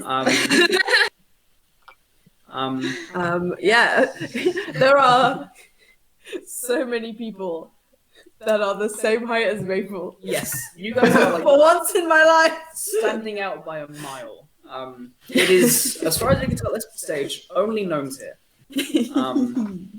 But yeah, Maple, eventually your other brothers come out. Your mother and father, Cherry and Hazel, come out, and immediately slap you down on some benches. Some quick Meg, improv the name of the sap alcohol drink. The drink. Oh God. Metheglin. That's intense. That's intense. Is brought That's out not... mugs are brought out of a familiar smelling, kind of herbal, fruity smelling drink. That's Metheglin. Like, is it also maybe like mead in a way, slightly? It's a fermented beverage. You can make a nature check a little bit later to try and guess how it's made and what it is by the taste of it. Maybe I'll show you. But I'm just getting a list up of all of your family, Maple. Yes. So there's like a list of like 17 gnomes to remember the names and appearances of. I know all their names. All right. Well, they're your family. You know? Exactly. It's gonna be that cartoon thing. If you get a scroll out and you just flick it down, and it just keeps going. Yeah, you guys are Maple. You're home. Everyone else, this is the Nemus Tribe. Everyone immediately starts asking you all questions. Gnomes gather around your angles, and a few of you guys, they recognize the descriptions of Hope and Newt. They immediately be like, oh, "You're Hope. Oh, you're Newt," because Pine has come back and told them the stories of you guys, of your exploits across Nether Suda and across meeting him once more and giving him the tales of the mind flayers. And gnomes, young and old, immediately flock around you and begin like. Some of the young ones start like straight up interrogating you, until like a couple of the older ones with hair coming as much out of their ears as much on their heads, like bat them with walking canes. Excellent, let them rest. And they kind of scatter and hover like 30 feet away, waiting till the elders leave so they can come and start again. Gnomes can hover. Do I see Elder Sweetcomb everywhere? Yes. In all this commotion, pretty much the whole town is like a buzz. Aside from anyone who is out on hunting trips at this moment, everyone has like flocked to the fireside pit. People like kind of just hang out by themselves, like getting a drink and watching this from afar. But most people they're either coming straight up to all of you and asking all of you questions and asking who Markos is. Where's the stone man? A few of them ask. Pine kind of gives you a bit of a look. What about the Oodlies, the flare things? As far as we're aware, most of them are gone, and the only one we know about remaining is in Naratos, so it's not really our problem right now. All right, good stuff. Well, things here are pretty normal, to be honest. Not a lot too exciting's been going on. Look, do you and your friends want to come back to the house? Yeah, we'll come back. We can chat to everyone else later. When, yeah. We'll get tonight. I just want to chat to Elder Sweetcomb really quickly first. Yeah, sure. And Pine immediately takes on like a much more commanding stance than you've seen from him, and he starts commanding other gnomes to piss off and leave you alone. All right, guys, we'll have a big cook up tonight. Go on, you've got stuff to do. Kind of ushers them off and away, kind of gives you a look over his shoulder. Yeah. And you guys are left in relative peace. I will walk up to Elder Sweetcomb. Alrighty. And I want to take the bow off my back. The very old gnome, definitely the oldest one you guys have seen in the village at this point, with like liver spots across his hands. It looks like you could like flick him and he'd fall into pieces. He's so old. Like big, like one ear is like crooked and there's hair like bushing out of the other. Big old nose and an eye that's like. I haven't seen that thing in over 2 centuries. He kind of like pushes the bow to one side and gives you a hug. I mentioned that you'd found the thing. You'd never have sent a boy to go fetch it, shall I? How are you? I'm alright. Dust tussling your jackalope's head. It's been a minute. Yeah, but this bow's mental. Yes. Mella was they were the same once she got it, and definitely for the scarier. She was a menace. Yeah. So, I mean, I will have feasts and stuff later. I don't want to bombard you with questions of your exploits sooner than arrive. Don't worry, I'm planning to come and see you anyway to learn more about this thing. We'll be here for a few days, so. All right. Well, I've got to go rub some garlic on my knees, so go and throw your things back in your home, and I'm sure when you come, could you bring some more honey? Yeah, I will. Thank you. Need it for me. L.O. And he kind of I know that feeling. And like grabs a small leather satchel. For fuck's sake, Jordan. And kind of like potters off around to the buildings. And you guys are left in pretty much peace. There are still some other like younger gnomes who are like sort of watching you. Yeah. Like peeking around buildings. I will take Marigold's hand and I'm gonna go to Mum and Dad's house and I assume everyone's gathering there. Yes. Cherry and Hazel like came out and hugs and kisses and stuff, but they kind of went back to the house, kind of leading some of the rest of you guys there. Just heading out one of these like kind of radial paths that walks away from this fireside area, you kind of go to a less busy area. There are trees kind of interspersed across the path until you find like this almost like a cul-de-sac of houses. Most of them using a tree at their center to kind of like prop up the center of their roof. Moss-covered stones as a foundation, and then like mostly kind of different kind of bent woods and branches making up the walls, with like big wads of like moss and plant matter kind of stuffed in all the gaps, making ramshackle, rustic, cottagey houses. Little kind of solid wood frames with glass windows, and little chimneys kind of peeking out the side of the tree. Whitish smoke billowing from most of them. Most houses keep a fire going most of the time. And in this little cul-de-sac, you find yourself in the Oakheart household. It appears that Maple's various brothers and family live in the little houses in this little area, slightly separated from the town. You're welcomed into the larger house, which is Maple and which is Cherry and Hazel's, Maple's parents.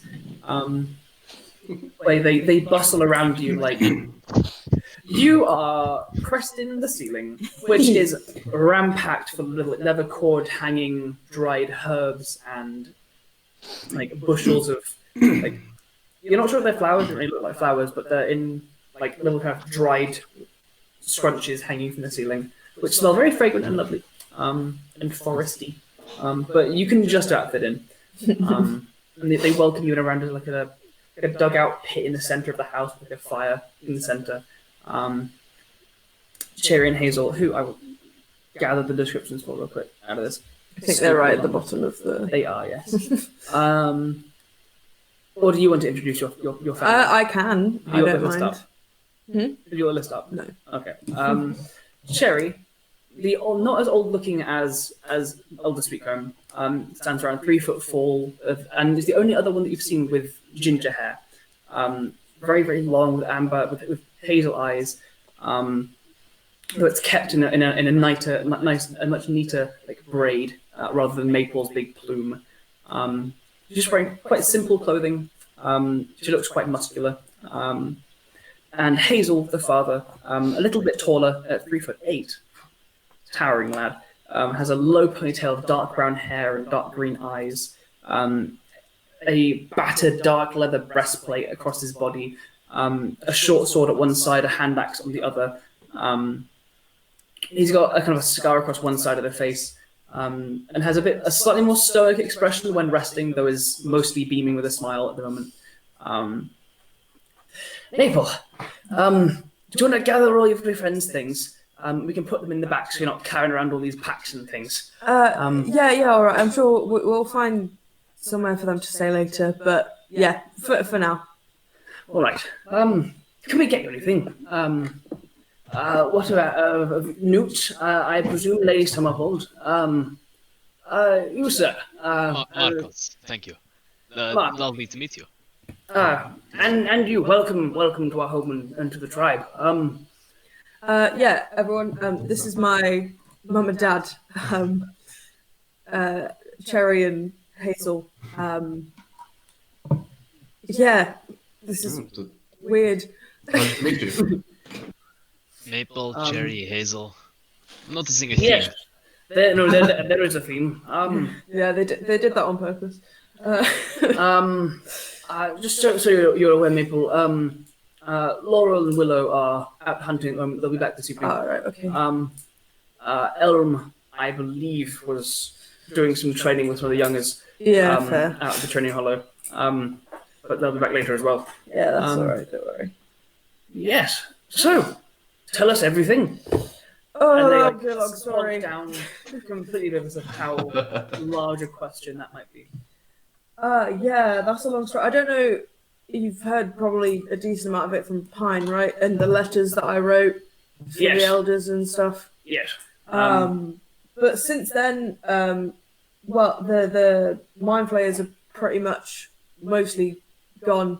We had a big fight in a weird temple, and they're all gone now. Well, there's one on Naratos apparently, but all right. Well, excellent. Good job. Yeah, and then glad you got out safely. It sounds I mean, obviously, Weird. we've spent about a week traveling over the mountain now, so. Well, yes. How was that? Did you get across okay? Yeah, we had some issues with some orcs, and then some of those boar, orc, gnome things. What lycanthropes? I'm not too familiar. They Yeah. like turn into boars. Yeah, it's freaky. We probably need to go to the temple at some point to see the cleric, or maybe Marigold can do something. I don't know. All right. Marigold's come in with you. Yeah. I can have a look. Maybe something in my wheelhouse that I can have a look at. I don't know too much about lycanthropy. But if I can help, I will. Yeah. By the way, everyone, this is Marigold. Hello, She everyone. is my wife. Delighted to meet you, dear. Pleasure to And all of you. This is Newt and Hope and Markos. Yeah, they're my friends. And all of you. Maple's always been a bit of a raggedy one. Good to know that she's got some people that can fit that bill with her. And I've got some other people that can't be here right now, but there's a girl called Hemlock, who's also a druid. Pine told us about her. Yeah, so I'm thinking I'm going to take, or me and Newt, I guess, are going to take back some samples of stuff for her because she loves collecting plants and shit. So Lovely. Well, I can put together a nice little collection of things.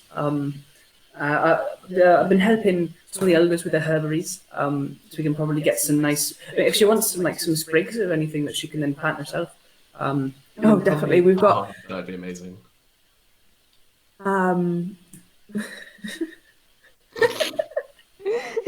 Who said I was done, Alex? I don't know. I'm just saying. Alex, take a lovely drink and then we can talk. I'm waiting for it. And obviously, Pine probably told you about Slate, who can't. He's back in Adagan because he went through some stuff and he wanted a bit of a break from all the adventuring. So, Okay. and then there's Ashura, who I mentioned him as well.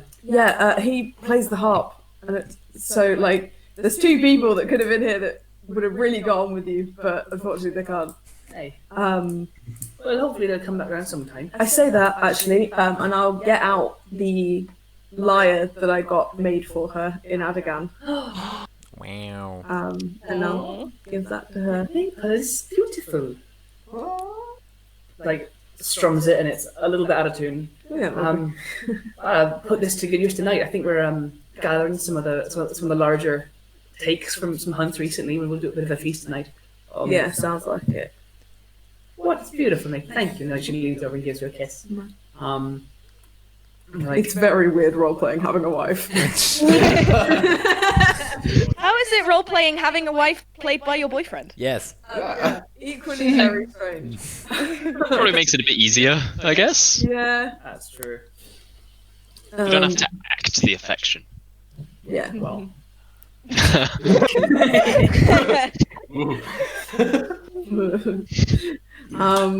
Yeah, and I guess we'll just like chat with Mum and Dad about what we've been doing, what we've been up to. is there anything else anyone else would like to do? Entering this town and being accosted by all these gnomes. Is there anything the three of you would like to do? I just be drinking it all in. Just like Yeah. looking at the tree houses and the little like foresty barbarian gnomes scurrying about everywhere and just be like, this place is great. I think Newt is going to take like a moment to just like pat himself down around because he's almost certain that some of those gnomes tried to get a peek at what's inside. Like, peek the window, he's My like, panels A open. lot of the younger ones were just kind of like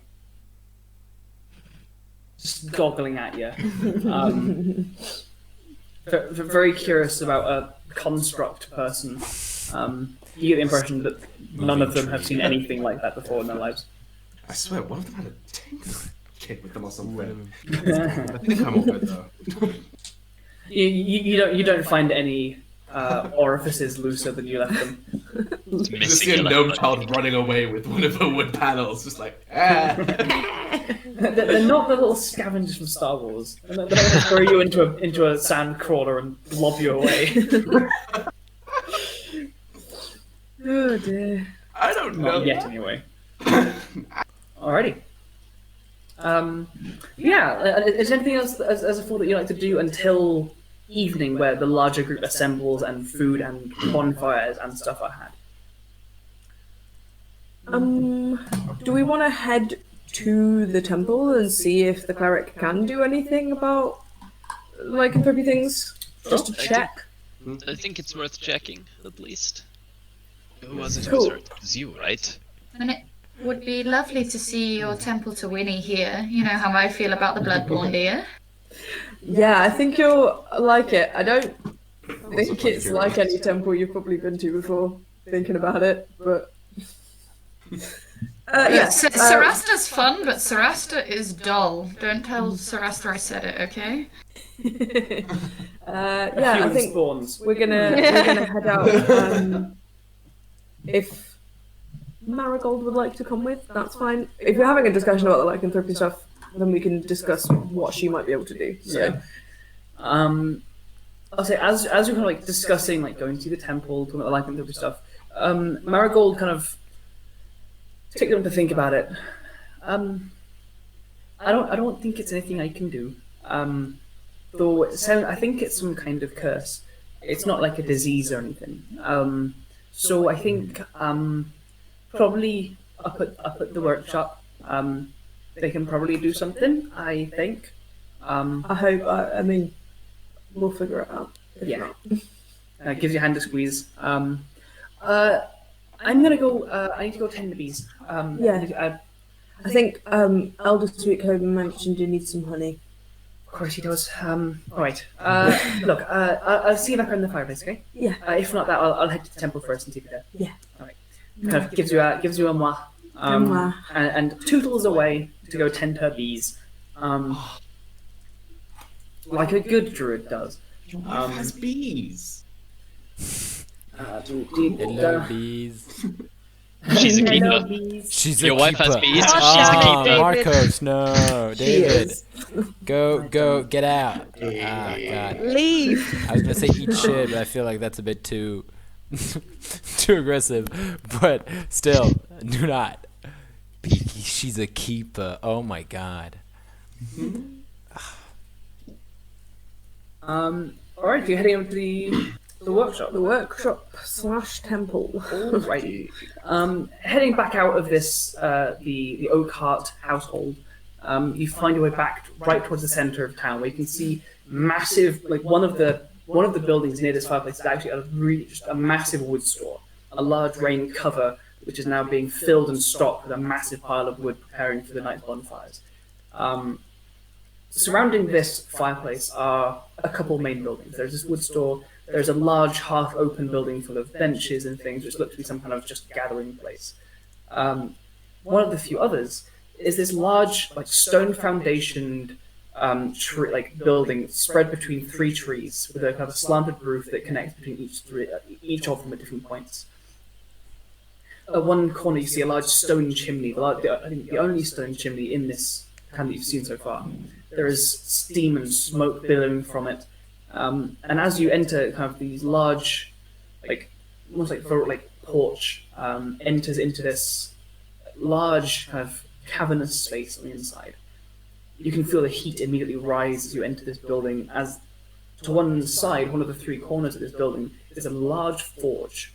The stones around it intricately carved with dwarven and gnomish script. You see perfectly ground and polished stone counters reaching around and across that as work surfaces with small stools leading up to them. The large kind of central area full of like bins and storage racks of just different components. You see reels of cord, you see piles of chipped bone, a small pile of like small metal pieces. on one side there's a bunch of stools and chairs, and you can see a bunch of much younger gnomes sat around being taught by an older gnome, who's kind of, it looks like they're going through the assembly of a particular kind of trap, or mechanism with these little wires and metal pieces.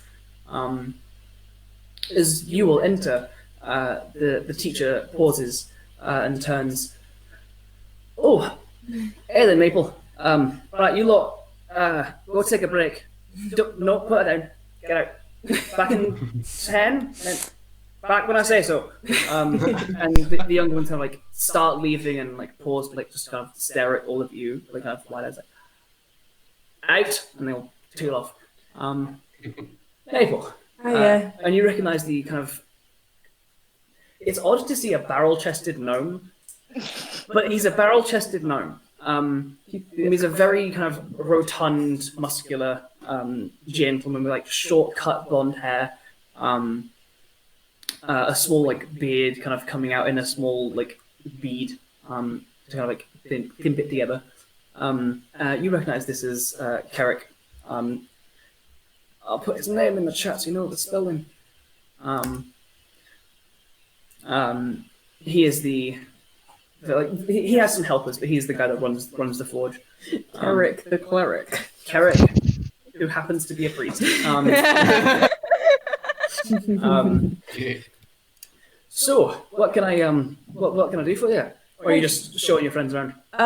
Partially that. Well, hello everyone. This is the forge. This is the workshop, and it's also it's our way of worshipping our dear Speckle Cheek and also Winnie. I don't know if Maple's told you, Winnie's the lesser aspect of dwarves and gnomes, and therefore of craft and of fine workmanship. Over here, and here like goes a little like raging tour of like this forge with like the dwarven gnome script that tells of how during the first days Erngetten, the dwarven bloodborn, and Specklecheek, the gnome, worked together to help each other survive in those early difficult days. And out of that partnership, there was also friendship and also romance. And out of that came Winnie, the lesser aspect of the sub-deity, whose domain resides in craft and healthy competition. Sorry, Maple, you were. Don't worry about it. So we've got an interesting one. I don't know if you've heard about the weird boar people floating around. Weird boar people, eh? Oh, I do actually. I have heard that there was a couple orcs went missing that weren't branded that were behaving a bit questionable. Like. Yeah, I think we encountered them on our way here over the mountain. How'd that go? Well, I mean they're dead. So well. Yeah. However, ogre. I think. Oh yeah, they had an ogre. Yep. That did too. Yeah. Nice. But yeah, a couple of us got, I guess, speared with the tusks and shit. And yeah, a bit worried about That you should be. Lycanthropes, they're a right menace, especially if they start gathering numbers. that. Yeah, so we were just wondering if there's anything you've got that can help out with that. I can maybe do like one or so a day. That's just about as much as I can do. Right. And I can't do it today.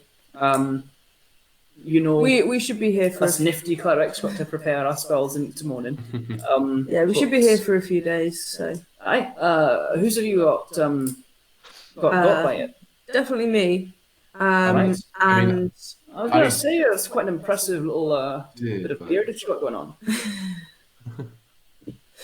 and there's a couple who aren't here. They're a bit further out resting. And I think they got as well. So if you'd be willing to either give us a scroll or something, or we could sort out an escort or something. Aye. Escort. I can probably do something. I don't know that I can do it in the same day, but if they're not that far out, then Yeah, they're about like less than a day. oh well, perfect. I will move on up to them, deal with one of them, have a little snooze, deal with the other one, pop on home. Why do you not bring them all the way here if they're your friends? One of them is a friend. One of them's a new acquaintance, and Right. you know how we feel about bringing Aye. unknowns in. Yeah. So Not that's a wise choice. Aye. Come back tomorrow. And I'll sort you out. Don't know if I've got all the things to do a scroll or anything, but we can help you, friends. all right, thank you so much. I'll let you get back to the kiddies. To be honest, I might take a bit of a longer break. They're doing me head in. Going through simple mechanical traps, and to be honest, the second you teach them how to do a simple snare, they think that's all they need. And they always Yeah. forget to use their bloody illusions. Have you been using yours? Sometimes. Make a deception check. Oh, they would just forget to use their illusions. It's so annoying. People like, That is a 2, and I have -1, so what? You're the 4, so I see right through you, Mabel. Doesn't believe me at all. I did use it when we came across a rock earlier, though. Although my You're friend. hunting rocks. That's Oh, brave. no, we were avoiding one. Happy. Right, all right. But one of my friends who's out has like a bigger version of the one that we have, and he made like a whole massive Major illusion of to our some. minor. Yeah, and he made a massive. One might call it a cube of cows. And the, It was a sight to behold. and the giant bird bored that. Yeah. I guess bird brain's a phrase for a reason. Well, all right. If there's nothing else, would the rest of you like a more detailed history on the production of Winnie and her teachings? Well, I noticed you've got some like carved brass. I just like wander off and just go and look at tinkering. All right. You notice that there's no there's very little in the way of brass. They have pretty much entirely iron. And you see a few things which look familiar as either pewter or tin, things like that. Alright, is there anything else we guys would like to do before evening events happen? Hope would like to talk to him about Winnie and the Bloodborne, and so Okay. she will just happily burble away with him about gods and stuff. She doesn't have anything in particular to say, though. yeah, Alrighty. I will do something similar and just see if you can find out a little bit more about Erngetton as well. And just Okay. generally chat. I love you, Newt. You literally travel with an Asimar, and you've never once asked me about any of the gods, and I am floored by this. The Okay. OOC and character. In all honesty, so what happened there is I fully planned to. I wrote it down, and then I didn't read it again. And then the gods came back up just now, and I was like, oh shit, yeah, I wanted to do that. Well, Hope will be pleasantly surprised when you join in with chats about the gods, I think. Alrighty. Because buddying up on this journey, it's very cute. I can send you guys a little dossier on Erngetton later on, if you wish. Yeah, I don't think it's worth RPing an entire conversation about Yeah, I a can- god I can that write is one only down. important for like two people. Cool. All right. I shall lore dump at you later. The rest of you. Anything else, or are we good to move on to Well, I Gnome think party? we're probably good to have a break. Yeah, Break. It is 8:05. Break. Dang, diddy dang. It's 8:05. We're gonna go for a possibility. break. We're gonna go for a half-hour break. Yes. Half-hour break. Alrighty. We do not intend to go to 12 o'clock tonight. So if you're worried that this is going to be a really, really long game, like a 6-hour thing, like it used to be, don't worry. We're not going to go that late. We're aiming to end closer to 10:30. 10:30. So don't you worry. You'll have an evening after this. So take a break. go hydrate, go eat something. Be back here in half an hour. Thank you so much for being with us thus far. We'll see you guys soon. Break and hydrate. Bye. During the break, Bye-bye. check our socials. We will put up a picture of some of the cognitive merchant stuff that we have. Ooh. Yeah. Check them out. They're supporting us as a new stream and as a young stream, and we really, really appreciate it. So go check them out. They do really, really good stuff. That's true. See you guys soon. Boom. Yes, we're back. We're big. Hello, everybody. Clicking buttons Sorry, so we had hard. a slightly extended break. I wanted to finish my pizza. But now that that's happened, we're going to dive back in where we left off. Hope you guys had a nice break. Thank you for sticking with us. If you've joined us and you weren't there for the first half, welcome. We're going to play some D&D. If you guys haven't already, do check out the links to the Cognitive Merchant. Check out the stuff that helps us out. Yes. With that, let's dive back in. Where we left off before the break, Maple and Markos and Hope and Newt had spent some time with the workshop, the little temple to Specklecheek and Winnie, the two, the bloodborn of the gnomes, a lesser aspect of gnomes and dwarves. Learning a little bit about that religion and that side of their culture, and also securing a bit of information about the fact that Kerrick, the priest there, probably will be able to sort out some removed curses to deal with the lycanthropy that are now as afflicted Maple and Ashura and Caelan. As they, Caelan and Ashura, rest in the tunnel, hidden away from this this tribal town, about a day's travel away. Yeah. We're playing The Shining. The afternoon, the midday afternoon in the village passes pretty quickly.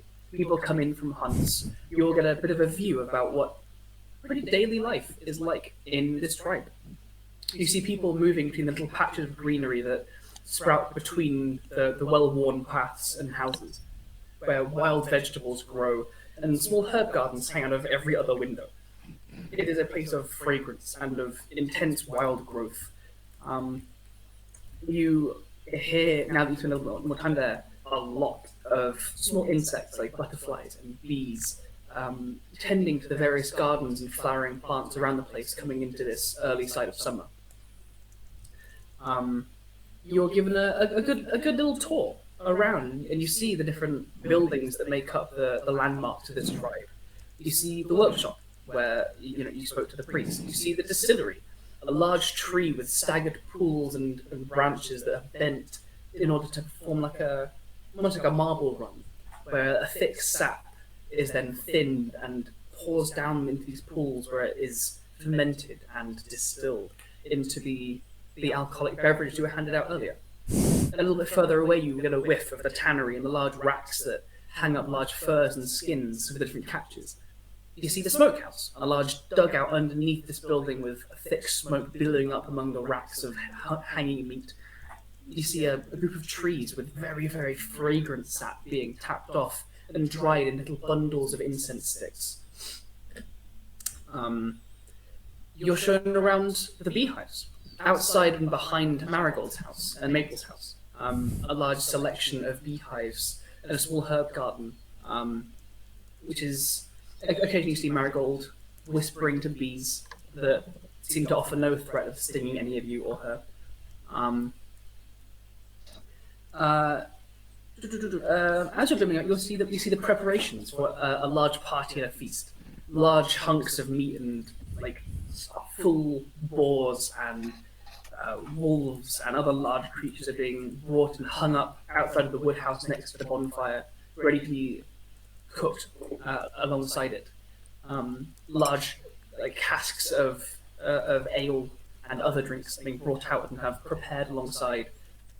And while these gnomes all seem very jovial, they're all very industrious, getting to work on the various communal activities and jobs that need doing. Those of you that wish to, you are quickly drafted into any aspect that you can help in. Maple, you are whisked away to help your mother butcher some of the larger kills from the hunts freshly brought in. You're regaled with recent stories of a few more recent hunts. Nothing too eventful. No one was lost recently. Markos, Newt, and Hope, are there any jobs around the town that you would like to lend a hand to? No, thank you. That'll be Okay. fun. I'll get straight on some carpentry if there's any going. Chopping wood, building shit, anything. It's more preparations for the feast and a party. As you kind of like Firewood? sniff about. There's plenty of wood chopping to do. And your large, medium creature arms are appreciated, splitting some logs. You do notice, I'll say, as you're prepping that wood, a few of the other axes and axemen are being taken across to the outer border of the village, where you were led in a fairly, non-obstructive area of the forest. As you kind of scan around, you notice circling this village is a band, maybe 40 feet thick, of very thick bramble vegetation, where it has been tended and nurtured to be this natural defense around the town. And you notice that a few gnomes are like occasionally flicking out to these outer greens, taking like larger planks of wood and things. Okay. Yeah, if they're doing a bit of carpentry shit, Markos will get in there and help out with his skills. Alright. Newt, any idea of the trip? Yeah, Newt will like generally just like help out wherever he's needed. He'll probably do a fair amount of the helping with the carpentry work as well, like a similar thing to Markos, but also just generally wherever. Alright. He's happy to help. Cool. You guys are put to work, chopping wood, carrying large, like baskets of it over to the large wood house. Summerhold. I didn't realise the things we were meant to be helping out with was a party. It is. Like, if like any of the younger gnomes want to come talk to me about my adventures, I will, and then also I will offer to like dial them out because I really doubt they've seen someone of my aesthetic before, and like some of them surely don't want their hair brushed ever, and that's fine. But some of them might, and I will like put flowers in their hair and cut them a length of nice scarf or whatever. Just like style them up a bit if they want it. Only if they want it. You have some custom. Many of them are very keen to hear your stories of the angel, as you are colloquially known from Pine's stories. You're the one that bursts golden wings and flies about the place. And multiple kids like ask, "Can you do it?" Later. You'll see it later. No. Stop it. Stop asking. And you get the impression that a few of them don't particularly want their hair brushed, but are enjoying like the stories and the attention of the shiny, pretty lady, and so subscribe to your service. It's fine. They'll look exactly the same by the end of the party. Like, They subscribe to your service, they like it, they make comments. They subscribe to like second tier grooming. Yeah. don't say that. They get styled nicely. That's not the way. They look pretty. No, this is still great. Moving on. Oh, yeah. Preparations for the party go well. You get a little insight into the cooking. It's very much like an American barbecue, where like everyone kind of cooks a bit at their own house and then brings it out. A lot of the stone slabs around the bonfire become laden with different foods and stews and casseroles and big, like wild game that has been like spit roasted by the bonfire that's then laid out with like sweet glazes and herbal rubs and stuff. And it's a full-on spread. Music begins to ring out across the place. Marigold gleefully grabs her brand new lyre, sets up on a kind of a chaise longue rock, and starts doodling away. A few others that are a little less talented and toneful join in song, in Gnomish. And the party begins. It's lots of music and eating and a slower paced interrogation of your stories. Are there any particular stories you guys want to tell? Ooh. I think Newt at one point will definitely tell the story of the escape from Canis. Okay. That's a good one. Just saying of like, all of us on the brink of, like, knocking at death's door. An army following behind us. The Flayer himself chasing us down with all of his might. And then just in the moment when everything seemed darkest, look towards hope. The angel came. Oh, stop it. She doesn't mean it. She says, "Oh, stop it." She does not mean it. And with a flourish of those golden wings, and with some very fast legs from little Maple here as well, avoiding arrows by the tiniest of margins, we just about managed to make our way out, leaving the army in dust. And us safe. Maple will tell stories about absolutely everyone in a lot of detail. Like, Maple will go into masses of detail about all the shit she's seen Hope do, and all of the sparkles and the gold and the wings and the sword and all of that, and like all of Newt's like punching and like radiance and all of that stuff, and like Markos's gun and like all the yeah. Maple will go into a lot of enthusiastic detail about her friends, and she will tell people about like Slate and Hemlock and Ashura and everyone else as well, even though they're not there. Alright. They listen in rapture. They throughout the evening, Markos, quite a few of them, including Kerrick the priest, kind of come back to you and ask to inspect your weapon. Respectfully, not with like the feral, rabid, technology must investigate attitude, but with a respectful interest in its design and its function. They inquired about Newt and your nature. There is like tempered by some of the older, more respectful members of the tribe. A lot of them kind of gather around you and try and let's have a look at you and interrogate, like, less of an interrogation and more like a who are you, what are you, you're a construct, how are you a person?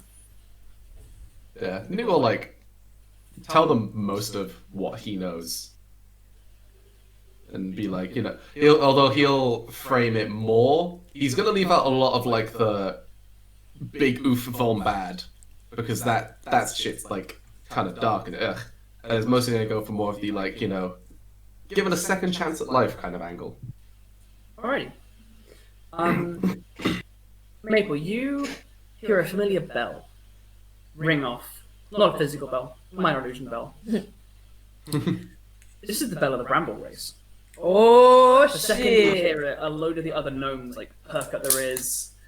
Like a few of the other ones, Markos and Newt, that you were kind of chopping wood with, kind of like punch each other's shoulders and kind of like have a bit of an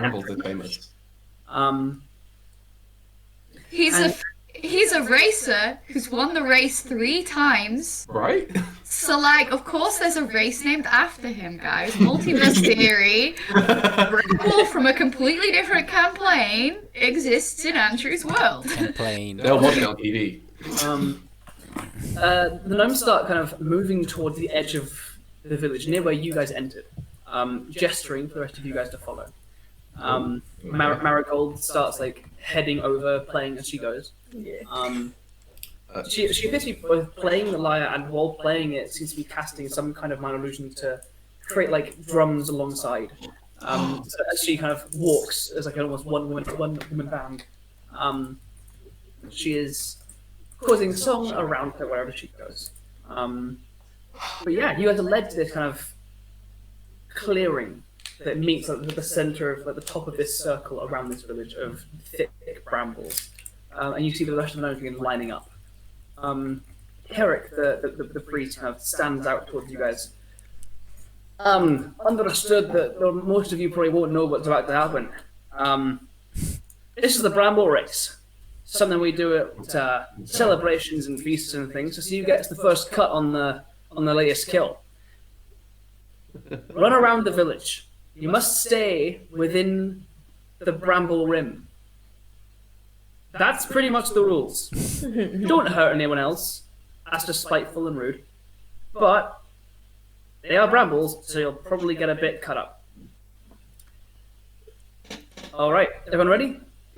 Like loads of other gnomes can kind of like shoulder to shoulder, like sprinting on a starting line. You don't have to race it if you don't want to. If you want to just spectate, stand inside the rim, and we'll follow around. I think I'll take part in this race. Maple will I'm not- obviously take part. Maple loves a bramble race. I'm not so much for the cut of the meat, but I Can you I could do a can good you run. go through the rules once more? I'm. It's a race, but Yep. Circular path around the village of thick, dense brambles. and we just have to get through. I mean, you win if you get through first. Interesting. Yes, I'll take part. Why not? Alrighty. I assume Hope and Marigold will probably stay behind and watch. Yeah, Marigold- Hope's not gonna take part.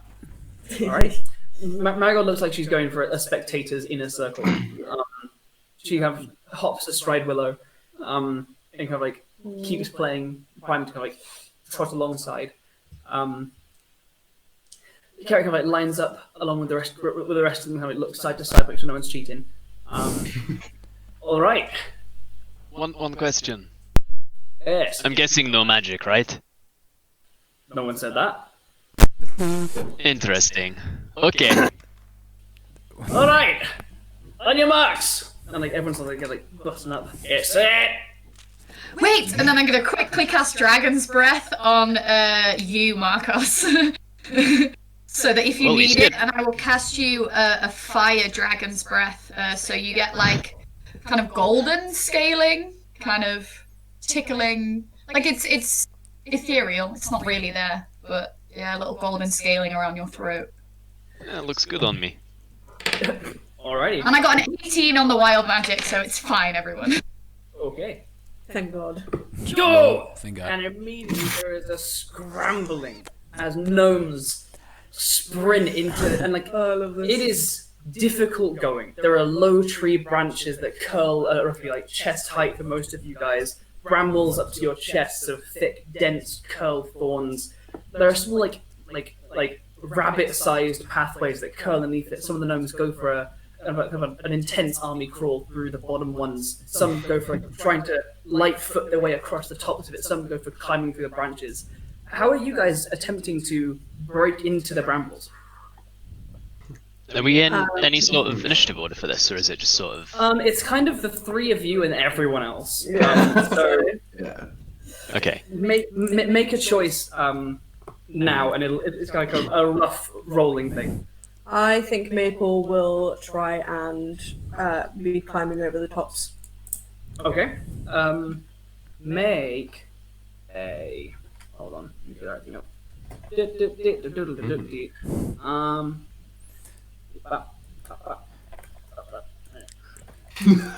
Andrew, did he say that hurting others is just Yeah, he rude, said right? don't hurt others. Okay, cool. Hurt is good. It's like I'm not there, but I would have. you're members of the village. Don't shoot someone. Yeah. I think Hope has a thing. Lady Summerhold. I would just like to hold an action that if one of these three isn't the first out of the brambles towards the finish line, I will banish whoever comes out first. Okay. It won't hurt. No. Yeah. So What happens when they don't come back? You burned the village. Dexterity checks. Oh no! Whatever will I do with the dexterity check? Just flat dex, yeah? And Markos and Newt, what are you guys doing? 16. I'm gonna cast Jump on myself, Okay.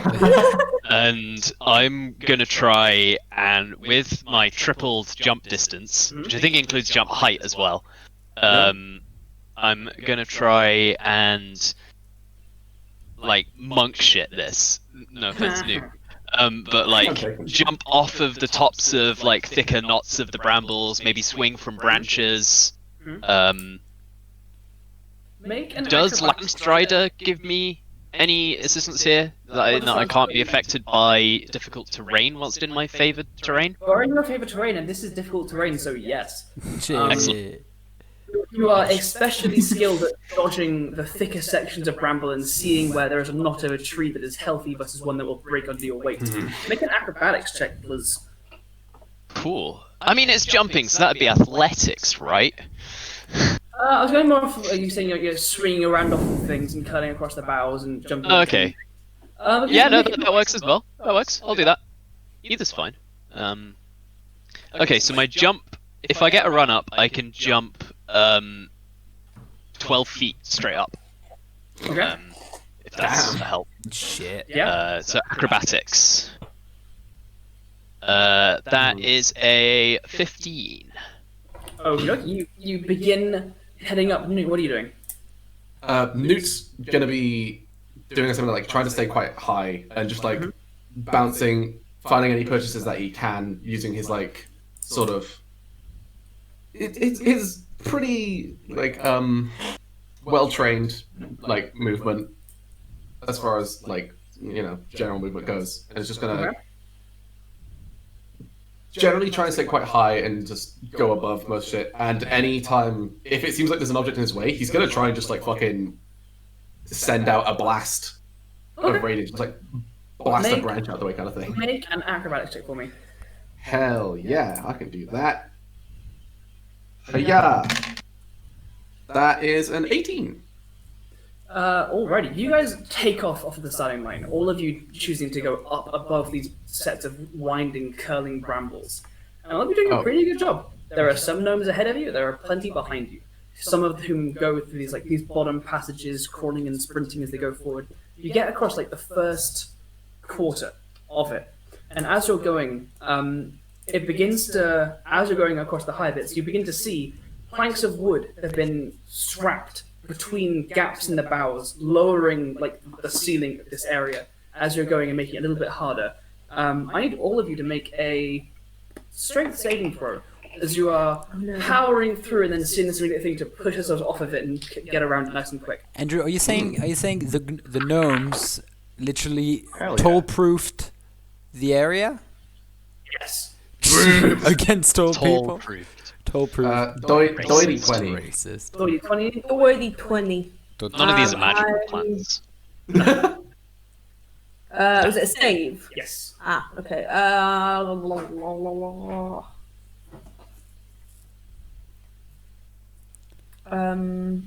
And 12. 12 and Newt.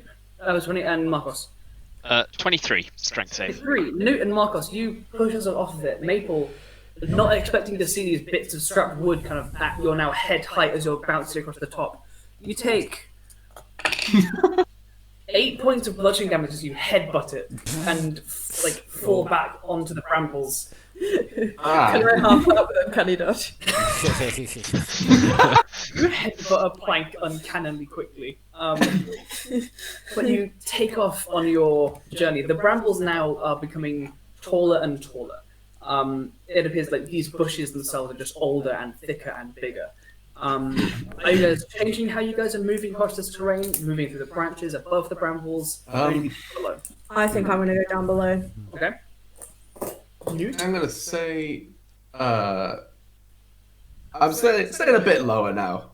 Not necessarily below, but yeah, and also from time to time gonna be pumping out a bit of that key to do some dashing. Some dash. I mean, I'm absolutely action, bonus action, and movement. You're a sweet little gnome. So, Oh yeah, I'm action and bonus action when I can. Yeah. Which is Plus, like I have a base movement of 45 feet, baby. yeah, which these is little basically gnomes the have 20. dash from.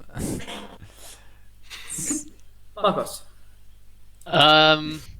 So it's looking like harder to go above them because the Doing mountain's harder much to go higher up above. now. Yeah. Okay. I think at this point he would. They're still like. You're noticing, I think- you're at the first third of the race. Like, there are about a third of the gnomes, with about equal level with you, and 2/3 of them are behind you. Okay. Most I think I'm going to stick with the jump tactic for now.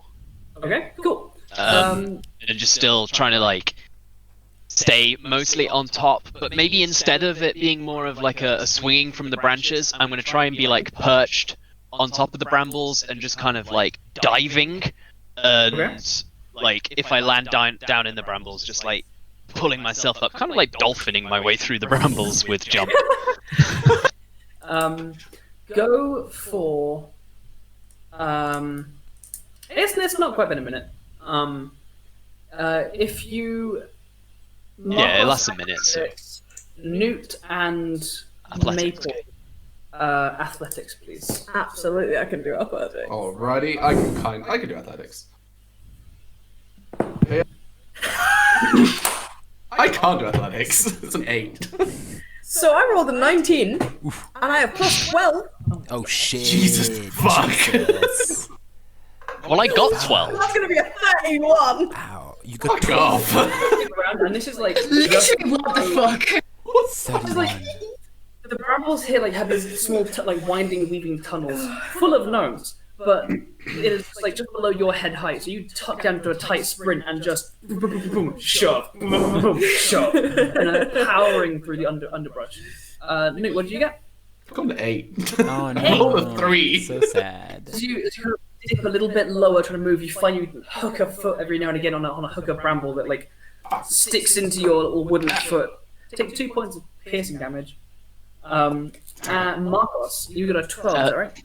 Yeah, 7 plus 5 is 12. Alrighty, you're It's true. trying to keep high doing your perch and diving. You don't do enough to hurt yourself, but you do find that pulling yourself out of the brambles to then launch yourself forward is slowing you down more than it was before. You're beginning to find you're like as you now are on the second half of this race. There are maybe 5 or 6 gnomes who are kind of like keeping pace, or like pulling ahead of you guys. Maple's kind of pulling towards the front. Not that you can see here beneath all the brambles. As you guys are pulling around this harbor mark, you see one of the gnomes who are kind of almost keeping level with you, Maple. Turns around and weaves their hands together. I need Maple to make a. Can I see this, or is this just like not visible? Okay. Ooh. Oh, guys, it was only a 9. Okay. They're moving too quickly through this dense underbrush. No counter spell for you. Yes, please. Okay. Natural 20. Oh no! Fuck it. Animate around you and try to leash out and grasp hold of you. And like you see one of the largest ones as the other vines grasp around it, making this large, like curling tongue of vines and thorns. And you backhand it and it slaps against the person that cast the spell, and they go and they fall off into the side of the brambles. As you guys come into the last stretch of this, the brambles are now coming a little bit lower to the ground, a little bit less like up at chest and head height. Are you guys doing anything different, or are you continuing with your jumping and your moving and your underrunning? I think Newt's gonna go back to sort of the approach he took the first time around. Go more for like taking that high road, and also is like any like key points that he has left in this last burst is just gonna pump all of them into like doing the step of the wind and just fucking zooming. Okay, we got a zoomer. Maybe I'm staying where I am. then we are zooming away. Markos. We're all zoomers, Andrew. Yeah. It's me. 2 of us are millennials. Thank you very much. Sorry, old people. I'm gonna avoid the high road because I was getting like caught up in the brambles and stuff, and just plants can't impede my movement, so I'm just gonna sprint. Go for it. Already, I need an athletics check from all of you. Can do. Alrighty. Ashura should have so totally done this race and just killed the brambles as he went. Are you Andrew? You should Dirty find 20. some acrobatics, maybe. Early. Okay. That is a 15. It's alright. Okay. It's alright. That is also a 15 from me. Oh no. Dirty on, 20 Markos. from me. It's Dirty pretty nice 20. when you roll a 3 and you can make it a 15 though. Yeah, that's insane. Fucking rogues, man. Into a fast stance, and you're feeling as the brambles come lower and lower. You're really seeing the benefit of those long legs. You've left most of the gnomes behind you, who are all scrambling and curving through the little undergrowth. There are still 2 gnomes ahead of you, one of whom You do not recognize Maple. Well, you do, but they're not.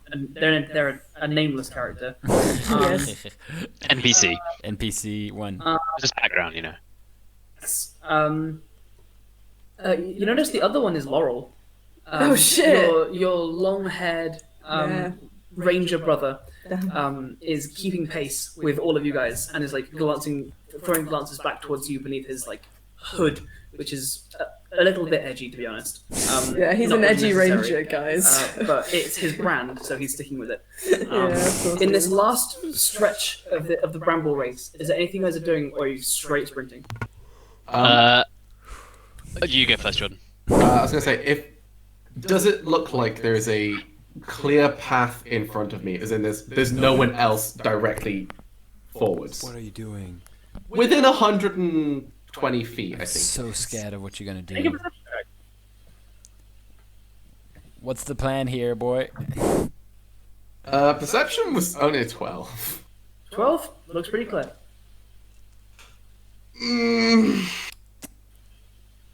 You don't know what DC Andrew Like, set for that. That could have been a DC 5 perception check. You could be fine, bro. Yeah. I know, but I'm also. Would I do this? Just do it. Just do it. Oh, yeah, consider Markos and Maple. Could I go into a rage Oh my and god. try and make a straight strength check to just like get that last push? Okay.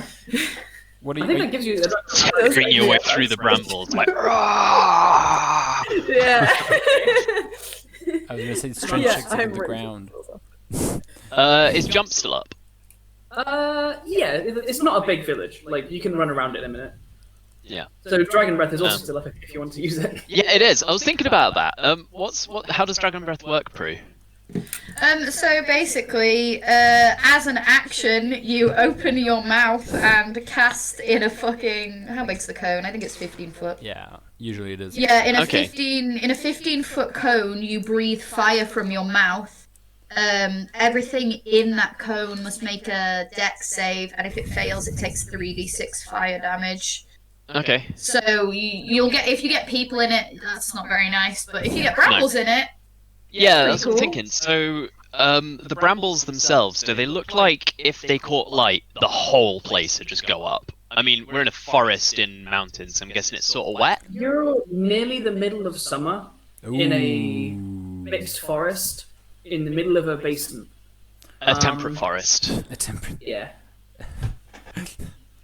Okay, I'll probably not do what I was going to do then.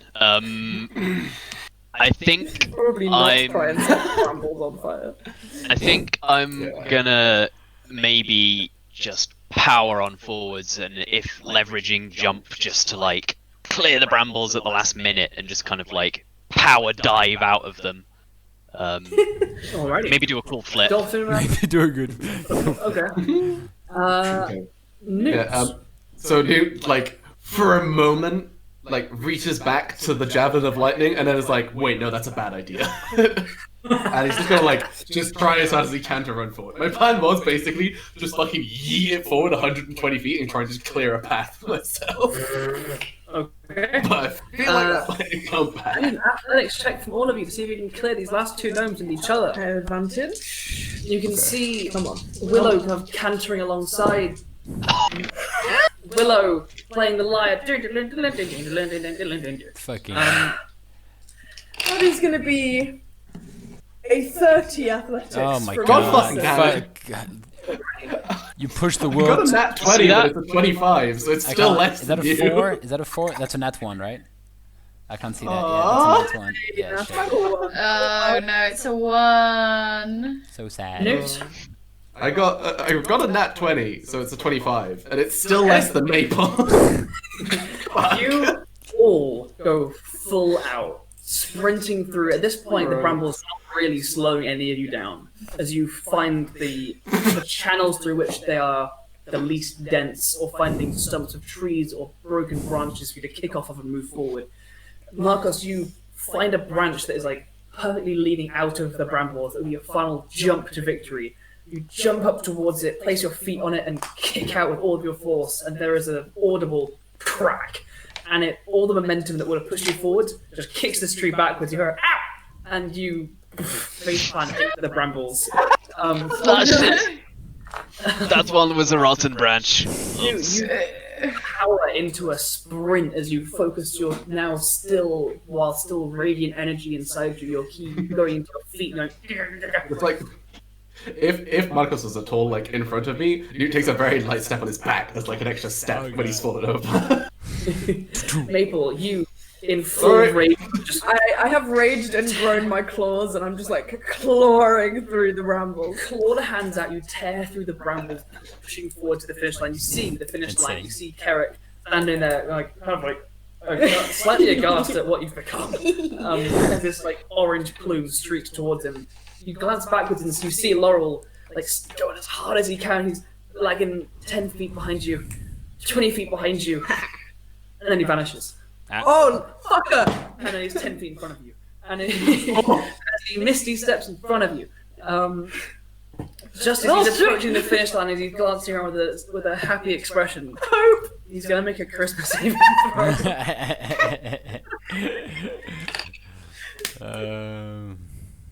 Gnomes have advantage on this shit. And I think Laurel's wisdom's like a +1 or +2. What is this? It's against your banishment. It's a charisma save, not a wisdom save. His charisma. He's a sullen, edgy boy, He isn't is. he? It doesn't have good charisma. Probably like a 0 or a +1 at best. Like And he rolled a 4 and a 6. Maple has like a -1, I think, in charisma. As he vanishes and reappears, kind of smiling towards you, like a ha I got past you, he focuses back on the finish line and vanishes again. And as you look forward to see where he reappears, he doesn't. I give Maple a wink if she's looking my way. I send him into the abyss. And you stagger out into the finish line. Carrick claps you on the shoulder and then still looking a bit. Hey, we need to remove curse into you. You are all monstrous. Oh no, I heard this one. This is a rage thing. You see, panting and sweating and excusing your hairy clawed hands, more gnomes. I'll end my rage once I've got they're gone. A human and a warforged stumble out behind you. Everyone, there's this small list of I didn't win, and then they return to Fine. into chatting and bantering about the race that they ran. And Is Jump still up? Jump. How long does it last? A minute. And I want to use this as soon as I get out of the brambles, just because, hey, I got fire breath. I may as well use it to do something cool. As they're both ending as you exit. Okay. Well, as I exit, I'd like to do a 10-foot. How high can I jump? 12-foot jump, up. Do a front flip, and as I'm front flipping, just breathe out the fire just be like a fireball. Yeah.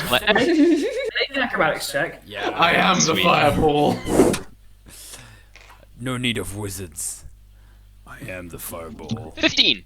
Yeah. 15. It's pretty good. You fly 12 feet in the air and you become a little cartwheel of flames. When you land, slightly wobbly landing. It's not quite the perfect superhero landing, but all the gnomes that are kind of staggering at the roads are whoa. Wow. And then they check the floor to see if the floor's on fire. No, I did it in midair. Come on. It's a 15-foot cone and you jump 12 feet. The ground is burned. I mean, I didn't want to spoil the fun, but it's technically not up because it's a concentration spell and so is banishment. I didn't want to spoil the cool move, but if the cool move is gonna kill the village, I'll cancel the cool move. They end at the same time. Your big brain goes, I can do 2 spells, and the fireball happens, and they both jump. Nice. Dragon breath and Yay, Markos. I did the thing. I did a but thing. both of them are oh, yeah! And they kind of, as a big wandering group, head back towards the bonfire. Well, as everyone's cheering Maple, I'd like to put her on my now slightly buffer shoulder, which I think is probably something I can manage to do. And I'd like to spread my big golden wings and fly a victory lap round and round the village. Oh, hey. Victory lap. The gnomes cheers and shouts and woo go off as the angel and the raging flame. That's you now. Oh, nice. Take off into the Okay. sky and I'll do take a little streaking lap in the now coming evening with a slight, almost like a golden trail behind you. As you come and set Maple down, just your wings fade and your horns recede. You notice the horns that curl into a halo a little bit more, just a little bit longer. Nice. Maple, what's your passive perception? My passive perception, I believe, is 17. 17? From Hope's shoulder, not the cold shoulder. This is As the you're warm being- shoulder. As you're like being flown around, you notice the little golden streak behind was not like the light in the growing dimness. As Hope's wings came out, like halfway through, a golden tail shimmered ever so slightly behind her. Oh! What the fuck? And as Hope lands, the rest of you see, just as they are fading, there an additional aspect of draconic nature to your shimmery companion. Hope's becoming a dragon! Yeah. That's terrifying. I don't know. So Ashura wanna fuck? Yeah, sure. No, we need to make- That's exactly. Well, he's got a thing for dragons, doesn't he? Oh, God. Yeah. Well, okay, let's make all the other way around. I The think box yes, has been flipped. it's the dragon that wants to fuck me, not me. Like, Ashura is just like, I'll think about it. He has so much stuff on his plate. Alrighty. All right. So yeah, you guys gather around bonfire now lit. The large cuts of meat. Maple, you're offered a knife to carve into the freshest kill first. I shall do so with gusto. Yeah, you slice and dice a slice of meat, and it's really good. They've Maple, like, serving meat is the most flamboyant Maple has ever been. Just FYI. and the party It's like the continues. More with a drinks knife. come out.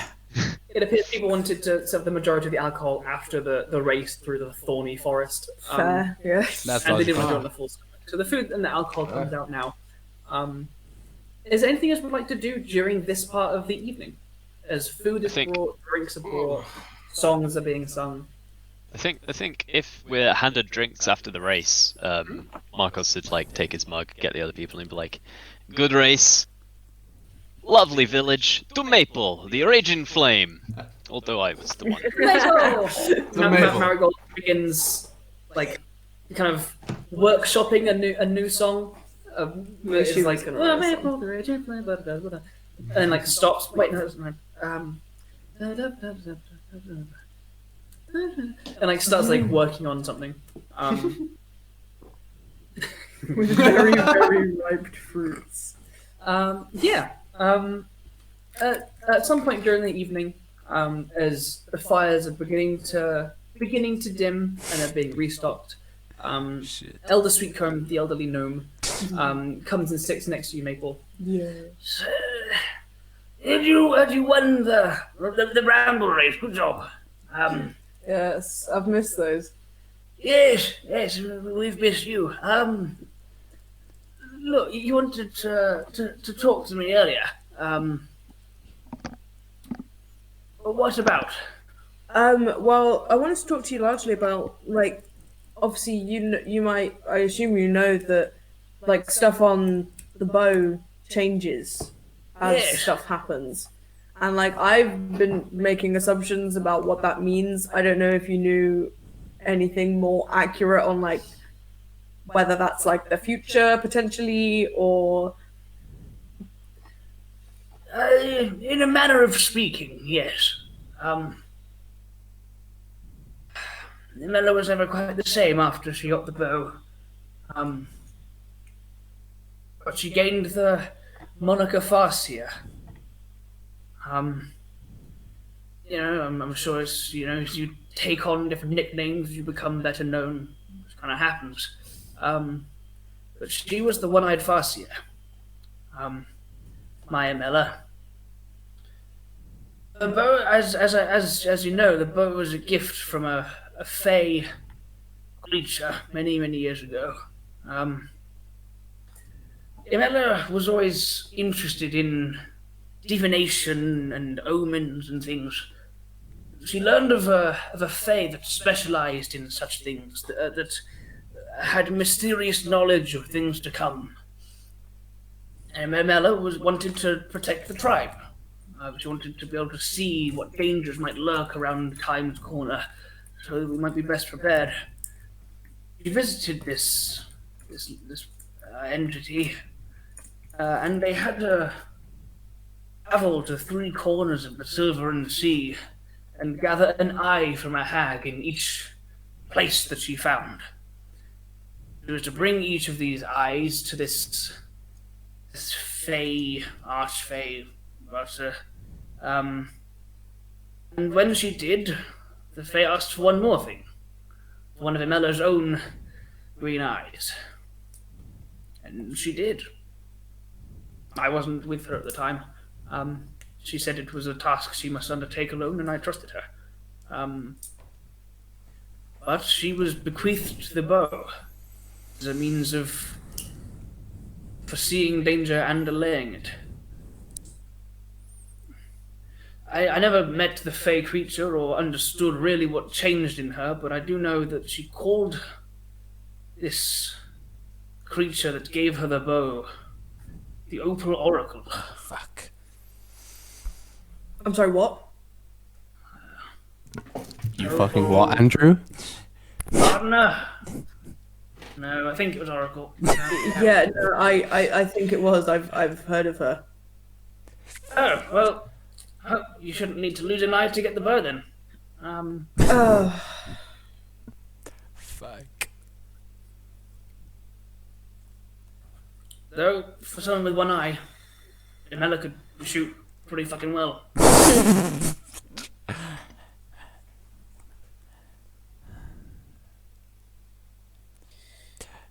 Right, okay.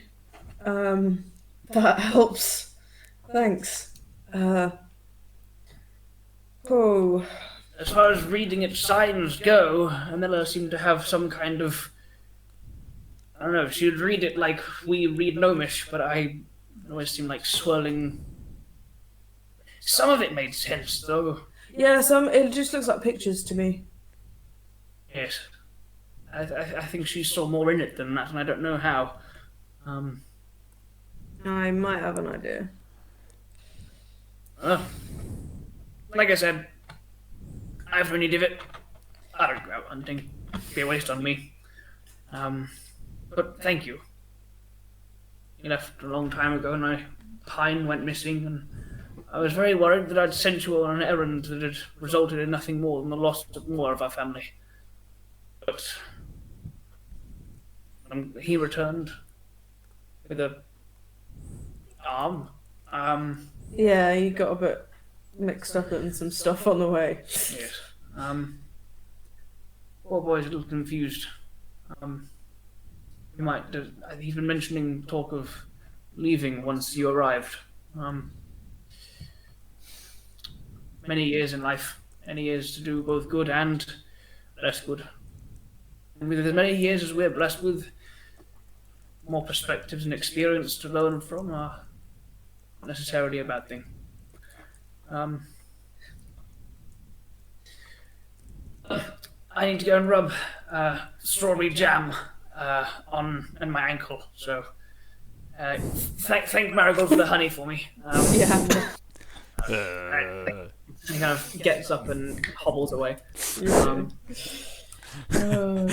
David's face. No. Is any of us around to hear that last thing? Because it's just like, is this guy just like a freaking smorgasbord? Old gnome smorgasbord covered in every flavour, you know? Like he washes it off. It's a remedy for his inky joints. It's an ointment. His icky joints. I will obviously introduce everyone to the rest of my brothers. Yeah, you guys are introduced to the rest of our brothers. Hello, rest of the brothers. So it's familiar to you. Willow, he is the tall one. He is. He's got dark brown. He's braided 4 hair. whole feet, He's you full guys. Shit. That's a He's got a tall. thick beard and Tall a dark gnome. brown braided head of hair. The same hazel eyes as Maple. Willow He's got- is the jolliest one. Yes, he's the one that is like drinking the most and kind of swerving around the different social groups and chatting and laughing with pretty much everyone. When he's talking to you guys, it feels much less like a tell us all your stories and a much more natural, flowing conversation. Laurel, the one from the race, reappeared after being banished to a harmless demiplane, very confused, as asking everyone what happened. See if you can tell him or not. But he keeps to himself mostly. He's got long hair hanging loose to his waist, with 2 front braids either side of the face. Green eyes under black leather armor. There's Elm. So he's the ranger. He is, Yes. yeah. I think I'd probably try and spark a conversation with him then. He you being kind of like the new shiny ranger. He's initially like not that interested, but then he's actually quite interested. He's very good at shooting, so like you guys will absolutely get along. Yeah, like when your conversation proves to be centered around a mutual interest, he opens up a little bit. There's Elm, who's a little bit taller than Maple at 3'7". He has the same tan skin and hazel eyes, but his hair is dark and shaggy, tied away into the bun. You've seen a few of these gnomes going for. He's probably the sturdiest and strongest of these gnomes. He's like closer to Carrick in his rotundness. Yeah, those are the brothers. Marigold and Hazel and Cherry, the parents and wife, are around as well. But yeah, the bonfire burns low, the food is shared and enjoyed. Is there anything else that you guys would like to do with the evening while people are still drinking and eating? Did we...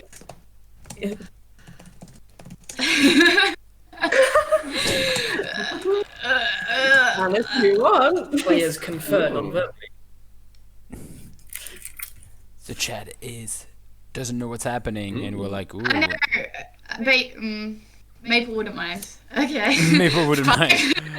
Fine then. It's not really that weird. Like It's not. We no. we have flirted 2 or 3 times in the past, I believe, and Hope was always like, no. I'm like, Hope ain't that bitch anymore. Maple's brother Prime, the one you guys have seen before, and the one who lost an arm during his days as a pirate, is definitely kind of he's sitting gladly on the I've been adventuring too table, hanging out with you guys. And while most of the tribe have heard all of his stories now, and there are some of his stories he hasn't wanted to share. But he kind of hangs around with you guys a little bit more and kind of chats less as like a, wow, you're a shiny, new, strange thing, tell me everything, and more in like a relaxed hangout. We'll drink and dance, and we'll ask Hope to dance as the different... Hope will certainly dance with him. He's...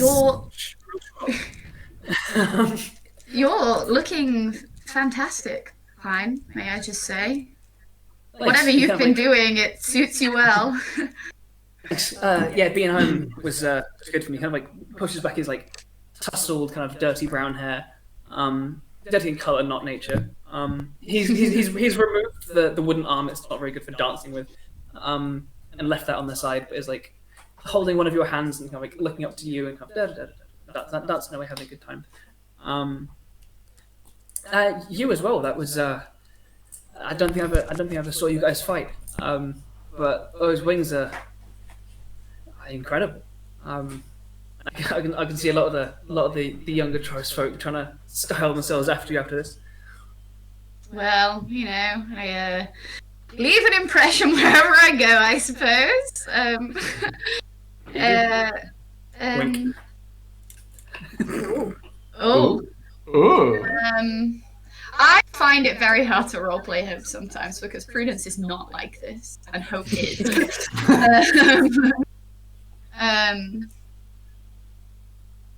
Yeah, I don't know. I'm gonna like OOC describe it. Yeah. But like I will just like I will dance with him more than anyone else. And if towards the end of the evening and it's like winding down, I want to just go off with him somewhere and just sit and like chat and just talk about our lives.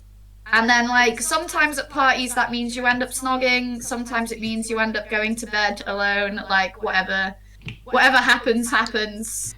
I'm trying my luck, but not forcing it, basically. Are you bending it, though? Just going and finding, like, a nice little arch of flowers, and I'll put some, like, I'll cast a lot of my light and do my little fairy lights thing. And just, yeah, try and make a cute little place for us to sit and chatter away. There are plenty of very natural, beautiful little spots among this village, and he offers definitely a different tone of conversation to many of the other gnomes.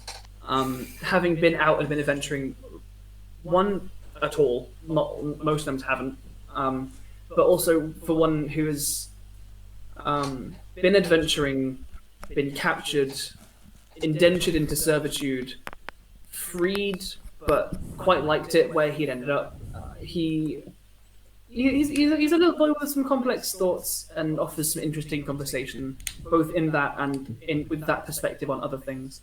And you're a real cute lady, and he's been drinking, and he'll probably try it.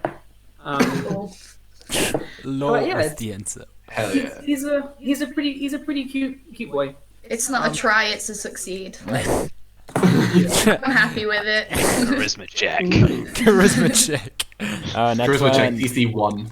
As you guys have a nice little evening among your dancing lights and fragrant smells of nearby wild herbs, are the rest of you getting up to anything in the end of this evening?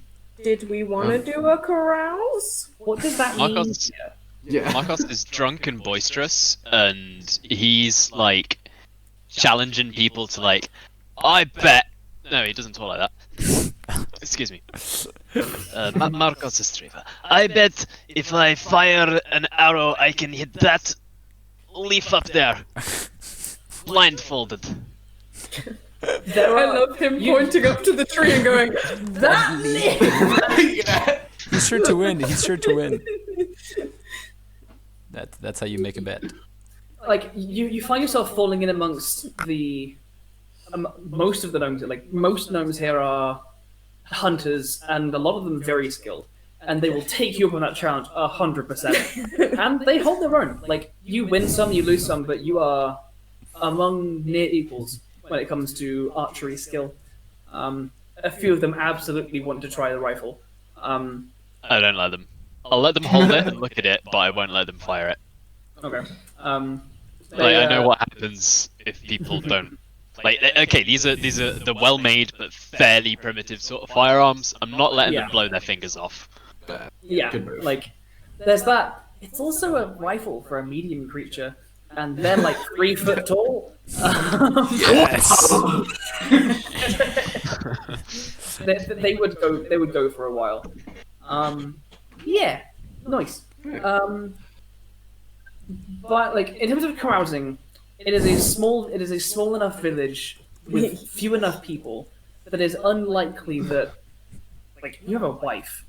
Yeah. Like you can gamble and play games and stuff. As far as like the table in the book goes, I don't know that that's Okay. appropriate here. That's fine. If there's anything you want to fucking get up to, or if you want to leave it to Black and say, I'm gonna drink and I don't know what's happening. I don't that's know. on you. Maple is like you guys have seen Maple drink before, and she seems to be more comfortable in social situations when she's drunk in the first place. You can very much tell that Maple is in her element right now, and Maple is the biggest jock. Yes. Look, I can. Like she will arm wrestle anyone. You win most of the time. Maple is just a Chad. Yeah, If she's people just do chat. challenge you to do it without your fancy gloves, you Oh. still win most of the time. Yeah, Maple was still pretty strong before the gauntlet. Yeah. Yeah, like Maple is just a massive Chad when she's with her tribe. Like, And like that's just how it is. like they will do everything from like throw a rope over a tree branch and have a rope climbing contest, just for the hell of it. And she will also like she will do shit like, you know, she'll carry Marigold around on her shoulders and shit. Like she's just Marigold's very, very happy to have you back. It does get to a point in the evening where like it's not quite getting to the winding down stage where she does drag you off to the house. Yeah. Not allowing you to get blind drunk with people during arm wrestling contests. She drags you home. You've been gone for weeks. Yes. Yeah. Aside from that, is there anything else would like to do at the end of the evening? Newt and I think it's just Newt. Yeah, so Newt will, like a couple of those like games and stuff will take part. So one of the ones where like when they're throwing the rope over the branch and trying to climb up, he'll do one of those and go, I don't need that, and they're just gonna run straight up to the side of the tree instead. They kind of like drop the rope and just like stare, and then when you get back down again, they kind of like you know, like spikes in your feet. Not quite. And I'll probably see like in a couple of the spots there's like a little faint like radiant glow kind of there. Okay. There is definitely some curiosity and still like fascination around what you are. Yeah. Like, people Like, are Yeah, he'll entertain like the people who like want to know that kind of stuff. He won't let them open him up because he doesn't even know if that's safe. So he's gonna keep that part away, but it's like they'll tell them what they can. And at some point, especially if like there is some like I don't know, some of the young ones are interested, he'll put on like a bit of a light show with this radiant punches. Alright. Like mix in between like the cold and the radiant. Alrighty, they look on in awe. They haven't seen anything like that before. A few of them kind of like do like a similar motion, but use illusions to manifest similar looking things. But it's definitely an illusion that is minor in nature, that doesn't quite match up. Like if one of the kids does it and it like sort of goes towards him to hit him, he'll do that thing where he pretends to be hit, and he'll be like, no, that was a good hit. My wood is dented. No. Make a persuasion check.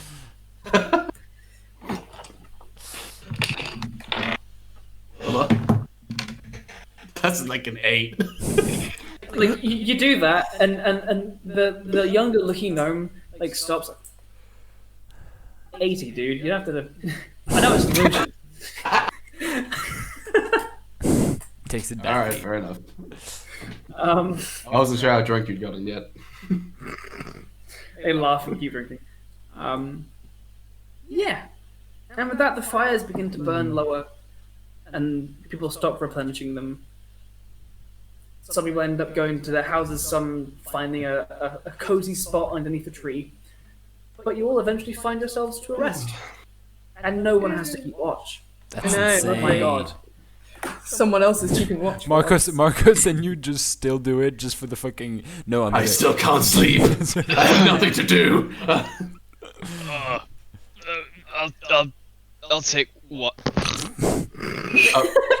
Don't worry, I'll see I if love drunk Markos. I'll take him to get to some bed or something. It's good. Over. Like, Newt will put you over his shoulder like, come on, Marcus.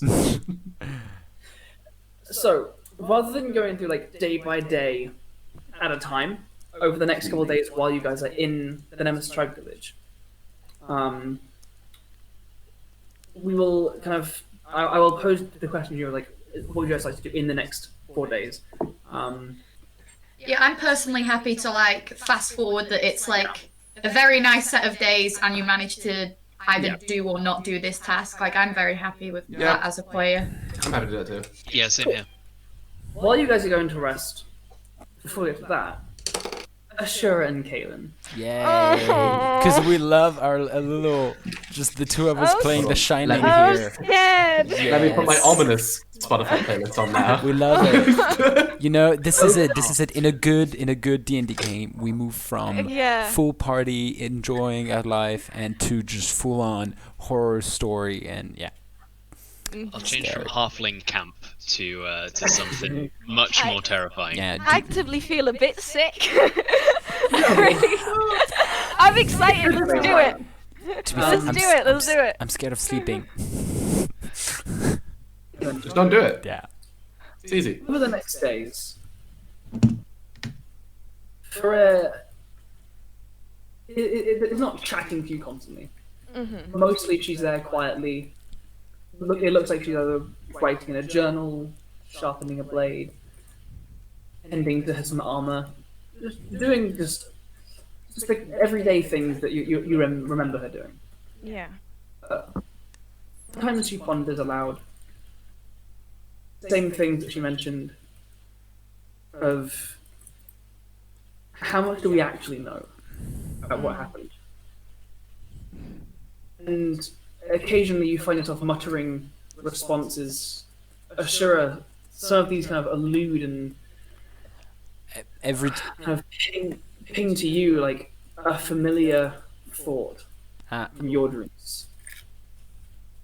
What if there was a world that didn't need the loved one? What do they actually do? They take the souls. Mind Flayers had their own lies about this, but just because they're wrong, does that mean the other stories are right? If you didn't need the Takoka, the soul pool that protects the Hokuri souls, if you could have protection from the hells without it being in control of someone else. And every time that thought comes to you, you find yourself staring at the orrery. Is there anything that you guys would like to be doing over the next few days? There's one thing. First one is every time Ashura would hear Caelan talk to no one, he would harshly remind her that it's in her head. Use they them pronouns for Caelan, sweetie. Oh, sorry, them. No worries, them. Would remind them that it's in their head, and the second thing is I think it's a conversation, like it's RP. So if you have other things to do, we can RP afterwards. Yeah, I think with the kind of the reminding of it's in your head, don't listen. It starts off as like maybe for the first day or so, as like Caelan kind of nodding to you and going quiet, but then devolves into Caelan sort of not. It's hard to describe. Like looking over at you and going quiet, but there isn't that sense of gratitude there, and then the talking does start up again. I think there would be times as well when Caelan would be just kind of say, I'm going to take a walk to clear my head and go out into the woods, not too far away, and to have a proper chat with Freya without Ashura present. Sure. I mean, if at one point I can see that you're not taking it well, I think Ashura will just drop it. Yeah. It's not. Yeah. It's not like visibly annoyed though. It is just like they stop being great. It's not visibly annoyed. It's just they stop being grateful. Yeah. They stop kind of thanking, and they are more. They kind of, as time passes, they respond less and less to you telling them to stop, and they keep talking. Then he'll just drop it. He'll just drop it. Fred doesn't seem like offended by his suggestions. Yeah. No, because whenever he she knows I'm right. Like asks to stop, it's not his fault. You've borne this mark longer than he has. You will understand. I know. It's just I wish I could just talk to you without all of this. I'm sure you can make him understand. Talk to Hopefully. him. I think at the end of the day, we're doing the same thing. This is bad. I have a question for Rhea. I can hear you. I can speak to you. I can touch you. Could we? It's gonna sound so stupid. Could we spar? I've missed training with you. And pulls the hammer off of her back. Yeah, I think I'll kind of go over to Ashura if we're still in the tunnel. Just be like, I'm going to be outside for a bit. I'll be back soon. You do you. And yeah, I would like to, like the old days, go and spar with Freya. Yeah, both unarmed and armed. She will spar with you. Yeah. Yeah. Just kind of there's the occasional kind of quick comments of like, oh, like of Caelan being like, oh, you're always a better fighter than me, and things like that, because she was like Caelan's older sister. So like, it turns, I think, over the course as time passes, the relationship turns from being like a curious and confused and scared one to like Caelan falling back into old ways with Freya, and they don't bring up Vinhollow unless Freya actively pushes for it, and they don't talk about what happened after Vinhollow. Freya does bring up not Vinhollow itself, but I've been wondering. It was the same light that is within you that brought me back. Yes, to you. And I think so. I've been wondering about. I know in the history books the children were this evil invading thing, but I mean, if we walked into Adagan in armor, didn't swing a strike, and the people attacked, fight back, right? I mean, yeah, I suppose. And if we wanted to bring all the magic and all the learning from home to someone like Adagan so they can have that as well, we'd walk in and they'd fight. So we'd fight back, even though we're trying to bring them something good. Yeah. And I think you're right. And if this light can bring me back to you, then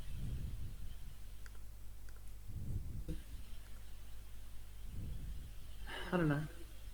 I think I dream when you dream, and then see similar things. What if there was a way they were bringing us a life without the gods, without needing them? I mean, what do they really do apart from protect us from the hells? And if we don't need that, It's really strange. First, when you came back, I thought you were supposed to be like a punishment for me. But I smile sadly. it's nice to have you back, Freya. I missed you. It's nice to be back. And I know Ashura's it can come off blunt or something, but I can tell he does want the best for you. And We've been through a lot of similar things, I think. yeah, It's if you can, the more I spend, the more I learn about him and about the others who you've not met. I don't know what I'm going to say when they get back, but I'll. if he's from the Hukuri, then he knows that life without the gods is better. I think we're all on the same page. We just need to. I'm sure you can explain it to him in a way that he'll understand. I can try. I don't know how well some of the others will respond, but I mean, I don't know how well they'd respond to anything I would say. Well, we climb one mountain at a time. Right. Yeah, we do. In your stance, and she starts sparring it. Sure. Yeah.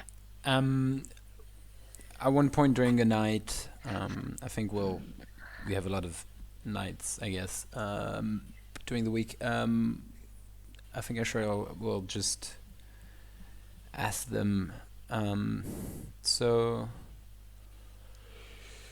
what do you talk about with, who are you talking to when you talk to someone? Her name is Freya. She served in the Auric Banner with me. You know, she was like my sister. She is like my sister. You know, we talk about life before I left, before she left. We talk about, you know, what's going to happen next, and talked about you and about the others. You talked about me. What did you say?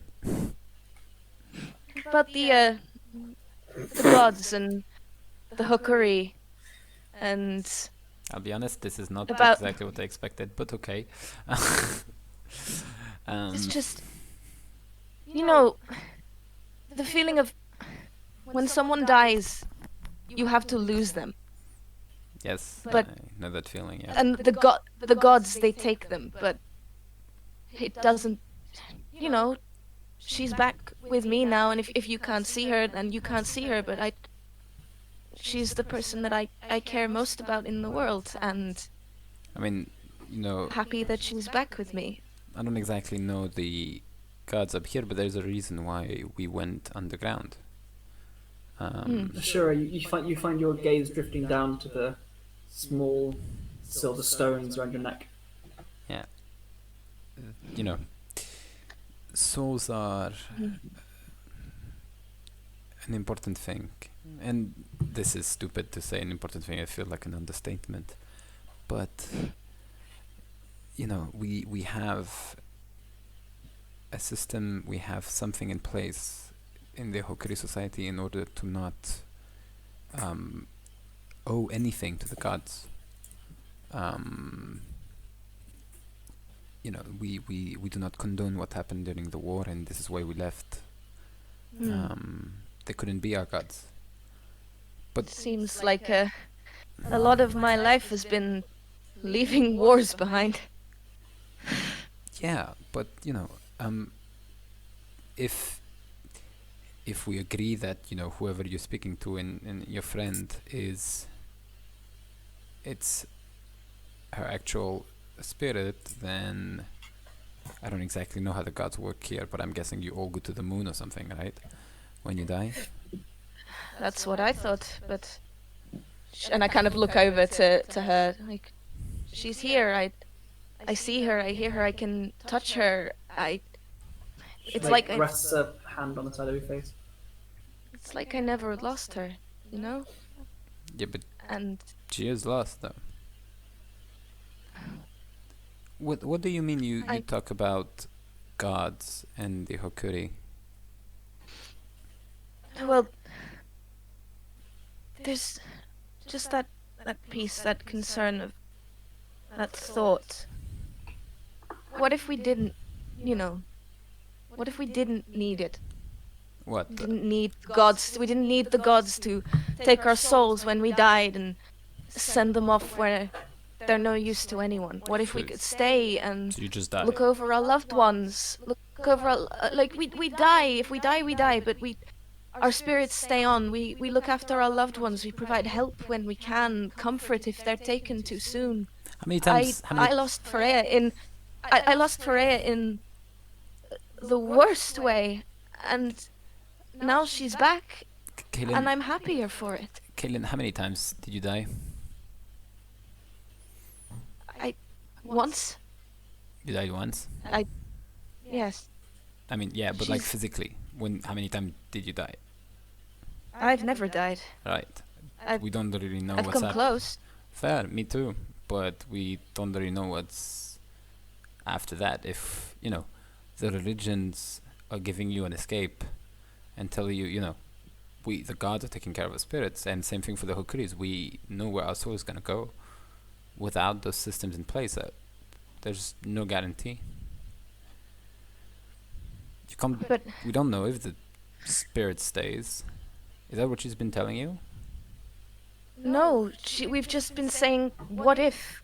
What if that could be the case, that we didn't have to just go and leave behind everything we love and everything we care about. We had another chance in whatever fashion it may be, whether it's a voice on the wind or a near-death experience where you come back whole and true, or like Freya is with me. Isn't that at least something? Andrew? Hello. Just so I don't get that wrong, in the gods in Adagan, do they take the people that are praying to them, or is it like everybody? Or the people that are not religious are not being taken? So the Bloodborne have the Silver Sea, the moon, where they take people of their own kin. So the human Bloodborne will take pretty much all human souls that come to them.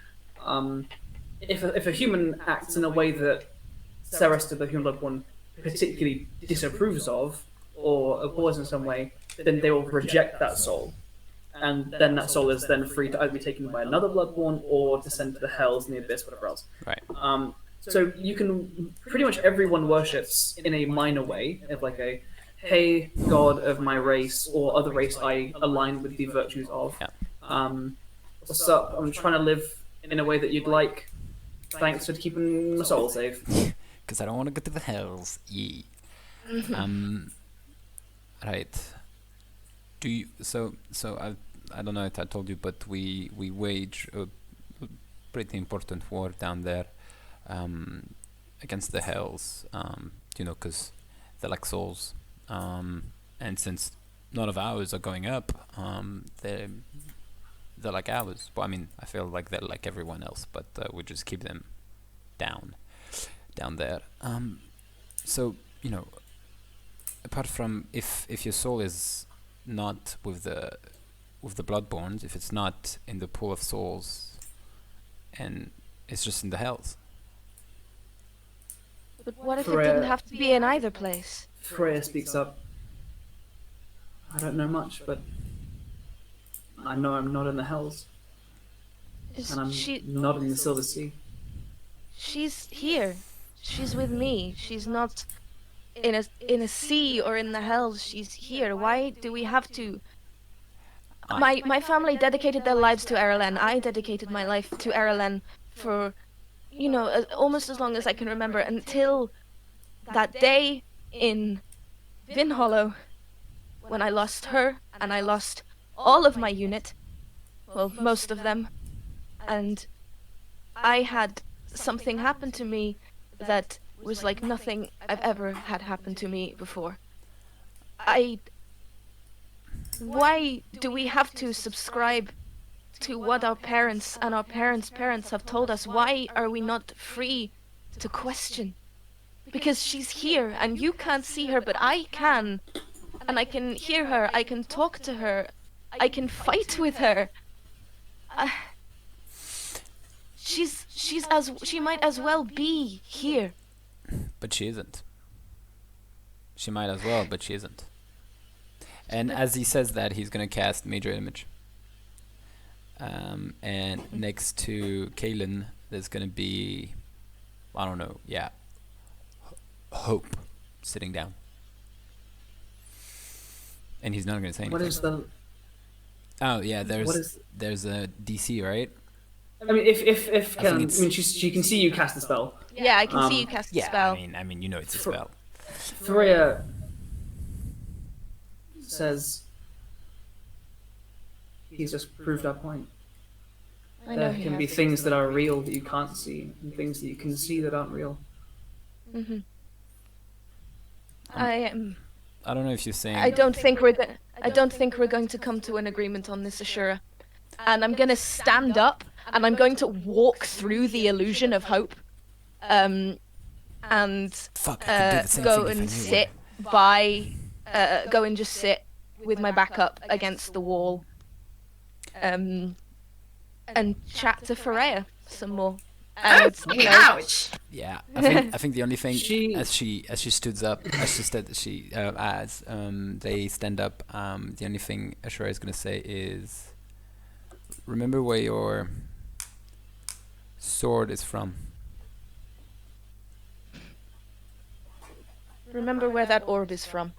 Yeah, I remember that. You should too.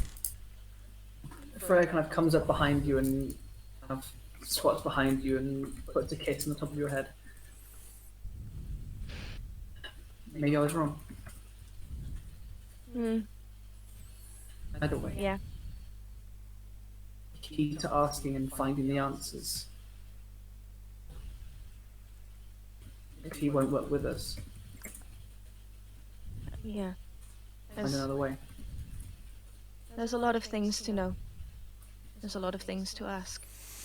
And if people aren't willing to hear the questions, then we just have to find someone else who is willing. You're willing.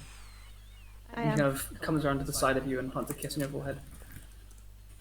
And as she kind of fades from your sight for a brief moment, as she often does, you find your hand has subconsciously drifted and is resting on the handle of the dagger. Fuck. Yeah. I'll just kind of sit in the position that I've taken, keeping my hand on the dagger, and rather than sleeping with their sword in their lap, they sleep that night with their hand on the fang.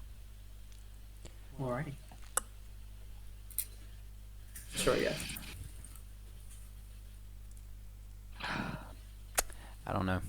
Let me rethink that. I have an idea, but I don't know if it's a good idea.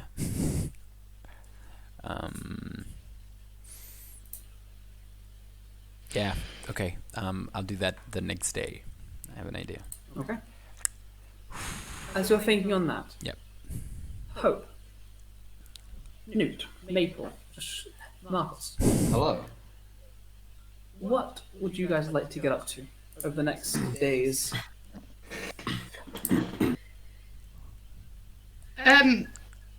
I'd like to just explore Maple's tribe, chat to lots of different people. Like, there's nothing Hope in particular wanted to do. I just want to, like Hope loves Maple to pieces and just wants to, like, know what her life is like and ask for embarrassing baby stories from your parents and shit like that. And talk about your life, about, like, your wedding and how you met and blah, blah, blah. And then I also do want to, like, just spend a little time with Pine. Like, not an obsessive amount, but, like, people who are maybe having, like, a couple days worth of a fling together. Yeah. Alrighty.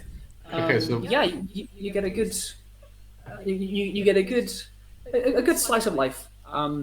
As almost every day, groups of gnomes head out to different sections of the territory to go hunting. Pine often is out hunting as well. Usually as a tracker, he can't shoot a bow very well, and the shotgun isn't a great hunting weapon for large game. But he's gone a decent amount. But when he's back, is very happy to spend a bit of time with you. He seems to be genuinely enjoying it rather than enjoying being seen with you. Oh, that's new. That's exciting. He's actually quite a nice guy. But yeah, you get a good slice of the constant hunting and gathering that goes on, how all the nature is nurtured near the tribe to facilitate all of the growth, all of the vegetables and all the greenery and all the wild herbs nearby. It's very much a living in harmony and in equal give and take with the world around them. The nature is nurtured. Like, that's all very new to City Girl Hope, and she's been learning from Hemlock and setting up that garden. But like, also, just with that information, I would like to offer the help action to Newt if Newt decides to collect any goodies. Alrighty. As well. Yeah. Newt, you made a little gesture briefly. Is that you sparking up things? I mean, it's mostly just the main reason at that point was because I've just realised that both Meg and Prue have made characters for the other one to date in different campaigns. Yes, Literally. For context, my character in Jack's campaign is dating an NPC that Prue made. The Fire Ganassi Flynn Rider, who wouldn't? And now Prue is dating my fantasy brother. Well, I'm a pirate. Yes. Yes. Eventually, me and Prue will just date because Sweet. Sounds good. we're just dating each other via D&D. I've made my peace with this. Dating and dragons. Dating and dragon. But yeah, Maple, Newt, Markos. You got 4 or 5 days. Hello. So I think Markos would he would like to help out on hunting. He's specifically gonna ask Maple. Fuck a bit of RP. Maple. Yeah. You're fairly stealthy, right? Yeah, you could say that. Could you maybe teach me a couple things? Please, sir. Like next time we go hunting or something, just like I know how to not be seen really like in a forest or in the trees, or in the mountains, but the just more general kind of things, because I think I could be better. I feel responsible for us getting seen on our way to Rowlett's cairn. I should have planned better. Sure, I don't know. I can try. Cool. That would be good. I am an expert, one might say. Well, that would be good. Yeah, so he's gonna spend a bit of time like practicing. Yeah. You know, he might like ask to try out the bow and you know things like that. Bow's cool. That's cool. But it's really cool. Alrighty. It is cool. Is there anything else in particular, Markos, you'd like to get up to in this particular time, aside from going on some hunting trips and spending time with Maple being taught? Other than that, just kind of like chilling out, trying to get to know like what the village is, a bit of the history, maybe. Alrighty. You are regaled plenty by some of the elders about how the rock gnome burrows in the western mountains proffered a different way of living that some gnomes liked, some gnomes didn't, and over the centuries, the gnomes, as well as the other people that prefer a life in harmony with the earth and trees, have carved out the hunting territories and live very much a give and take relationship with the forests. And you notice, even though gnomes can live to like 600-700, there aren't any gnomes that old. Except for the elder. Except for Elder Sweetcomb. It appears most gnomes die before that. Like, while it is a very harmonious and nice life, it's also a life in the middle of a very, very well populated and inhabited area with big dangerous creatures, and their lifestyle is hunting. It's life in the wilds, yo. It is life in the wilds. As nice as the village is, it is still life in the wilds. Yeah. Maple Newt. Yes. Stuff. What would you like to do? You go ahead, Newt. Alrighty. So Newt is going to, as much as sort of she'll be willing, is gonna sort of hang out a bit with Marigold and try and learn some stuff about like the druidic stuff and like plants and such, and see about getting some like nice, interesting ones that you can bring back. Okay. You absolutely are given a master tour of the different herbaries and gardens around the tribe. I have prepared a list of plants. Right, and I'll send this list to you later. Yeah, me and Andrew made a list. I'll rattle through them now just to... I don't know, a couple of these you have been warned of already by Maple. But Marigold absolutely takes you down to various herbaries and like small gardens and picks things and wraps them in quite protective little like hollowed out wooden tubes to protect them from being crushed and stuff in transit. You get some gore moss, which is which Maple mentioned, which is a reddish brown moss that grows near tunnels that descend into the Gordark. It's used in oils that induce hallucinations, and when concentrated, can be poisonous.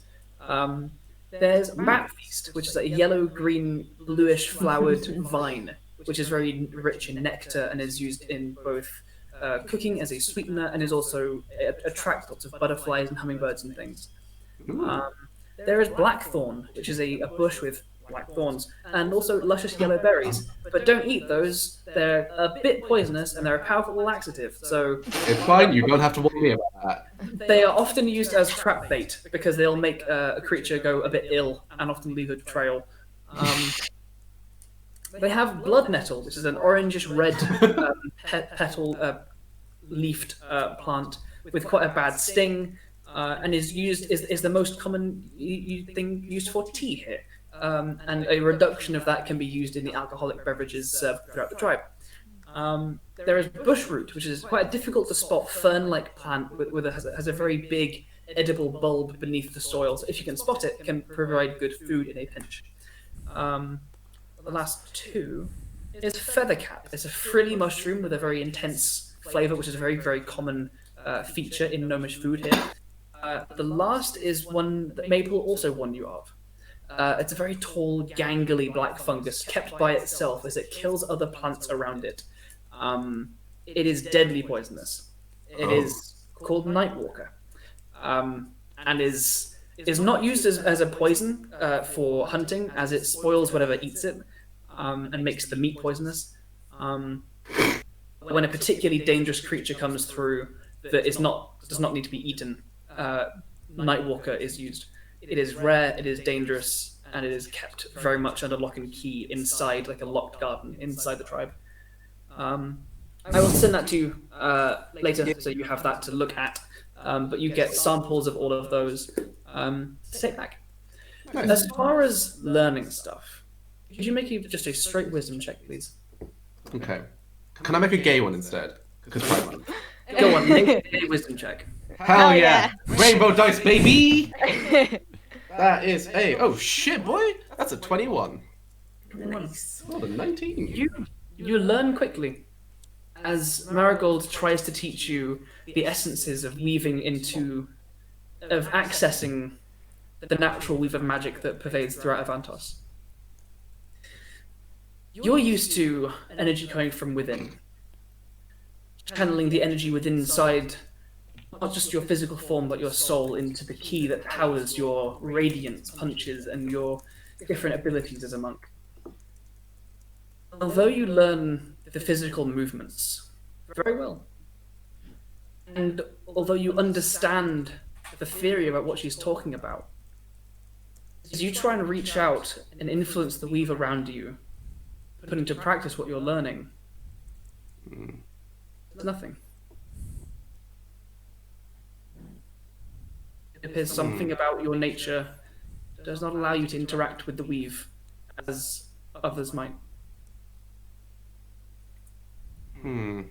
Okay. You can make a history or arcana check for me, please. Both of those are a -1. That's an 8. 8. Not really sure why that is. Would I have ever seen, like, just from memory of, like, time in Vom and such, would I have ever seen another Warforged use magic? Make an intelligence check. Okay. God damn it. Oh shit, 17. Not that you've seen. Okay.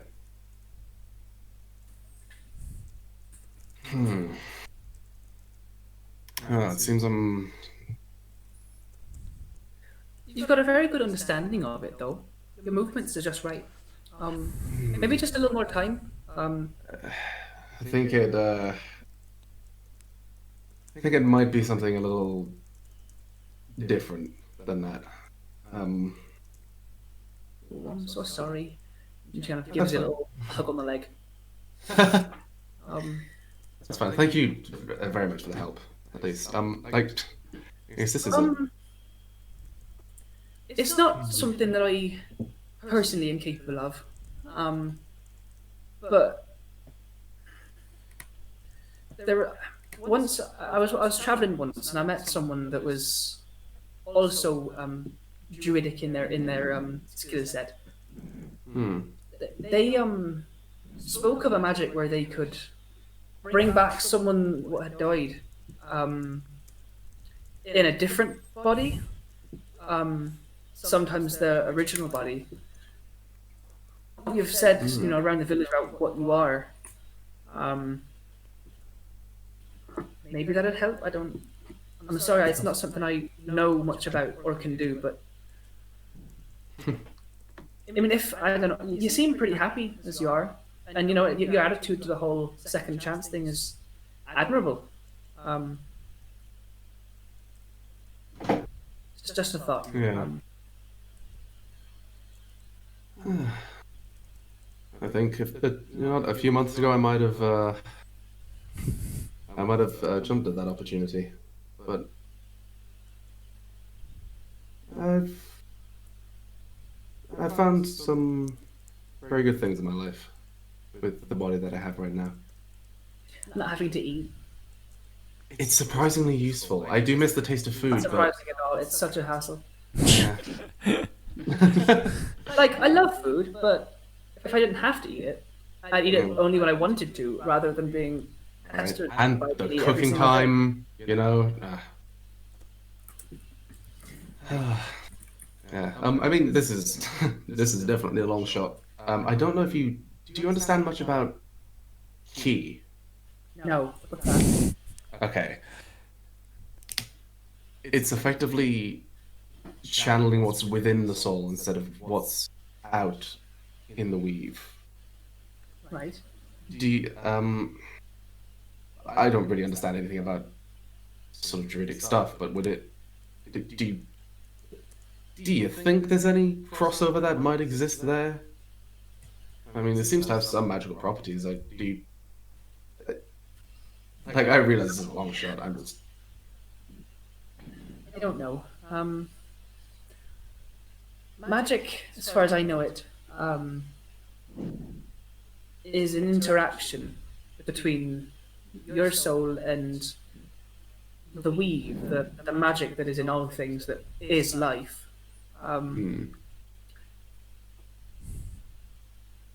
If there's something that's stopping you from plucking that string, so to say, I don't know. I keep bees. I play the harp. Yeah, that's fine. It was definitely a long shot. Oh, Lost Meg. we've lost Meg. I We've can't lost hear you, Meg, so Andrew. we can't hear you, Andrew. Yeah, I Oh, can't no. hear Andrew. That was such a cute conversation as well. I love when that happens. Wait, Andrew, let's fuse again. Yes. I tried. Are we good? No, not yet. Well, maybe talk Andrew. Hello? No, it is. No, it's gone now.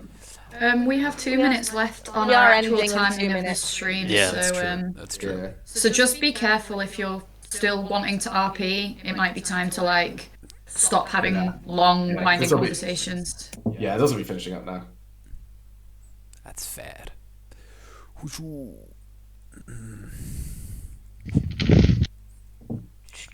I'll do my stuff next week, which is maybe bad. I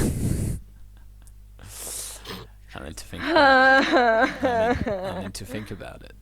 I swear, Riona, we're playing Lost here. We are. It's just the two of us going crazy. I'm fucking terrified. I love the crossover, like you guys being like, one of you's going completely insane with this imaginary friend. You've got this magic item. You're all just having crazy ass dreams. You're not sleeping well, and then there's us just like, yay, party, friendly Having rays, good numb times. good vibes. And then it's back to you guys. You're like, Jesus fucking Christ, it's been 3 days. They've gone insane. We're turning against each other. Hey, wait until they turn into werewolves. Yeah, exactly. Yeah, wait till we turn into werewolves. When We'll come back and they'll just be there with when they will have gone out and hunted some animals of some sort, and they'll just be torn apart and everywhere. And Hello. Ashura will have hello? a Oh, gone again. Oh, we heard you for a second there, and then No, Meg. I'm still here, baby girl. Oh, Oh, swap you're mic. still here. We've switched the mic over to me so I can be present. Yeah. Hey. Okay. While Meg re-enters. I'm back. Hell yeah. perfect re-entry. Cool. So, So, my apologies for that. Discord. All right. Yeah, new. Is there anything else you'd like to say to Marigold? I think we just kind of reached the end of that conversation. Yeah, All right. I think that you'll leave it at that. And thank her very much for all of the help. Okay. Maple, at some point, Carrick whacks a remove curse on you, Yay! and you are no longer a level. Yay! Tight. If there's nothing else, I'll wait for my stuff for another next week. another 4 days passes. I will also do my stuff next week. Yes. So no Yes. 4 days passes, 4 days are passing, but none. but Maple stuff has yet to happen. So next time we'll pick up here. We'll conclude Maple's actions as in her home tribe, and then see what Caelen and Ashura have gotten up to, and return west back to Adigan to pick up whatever threads of adventure they choose to pick up on.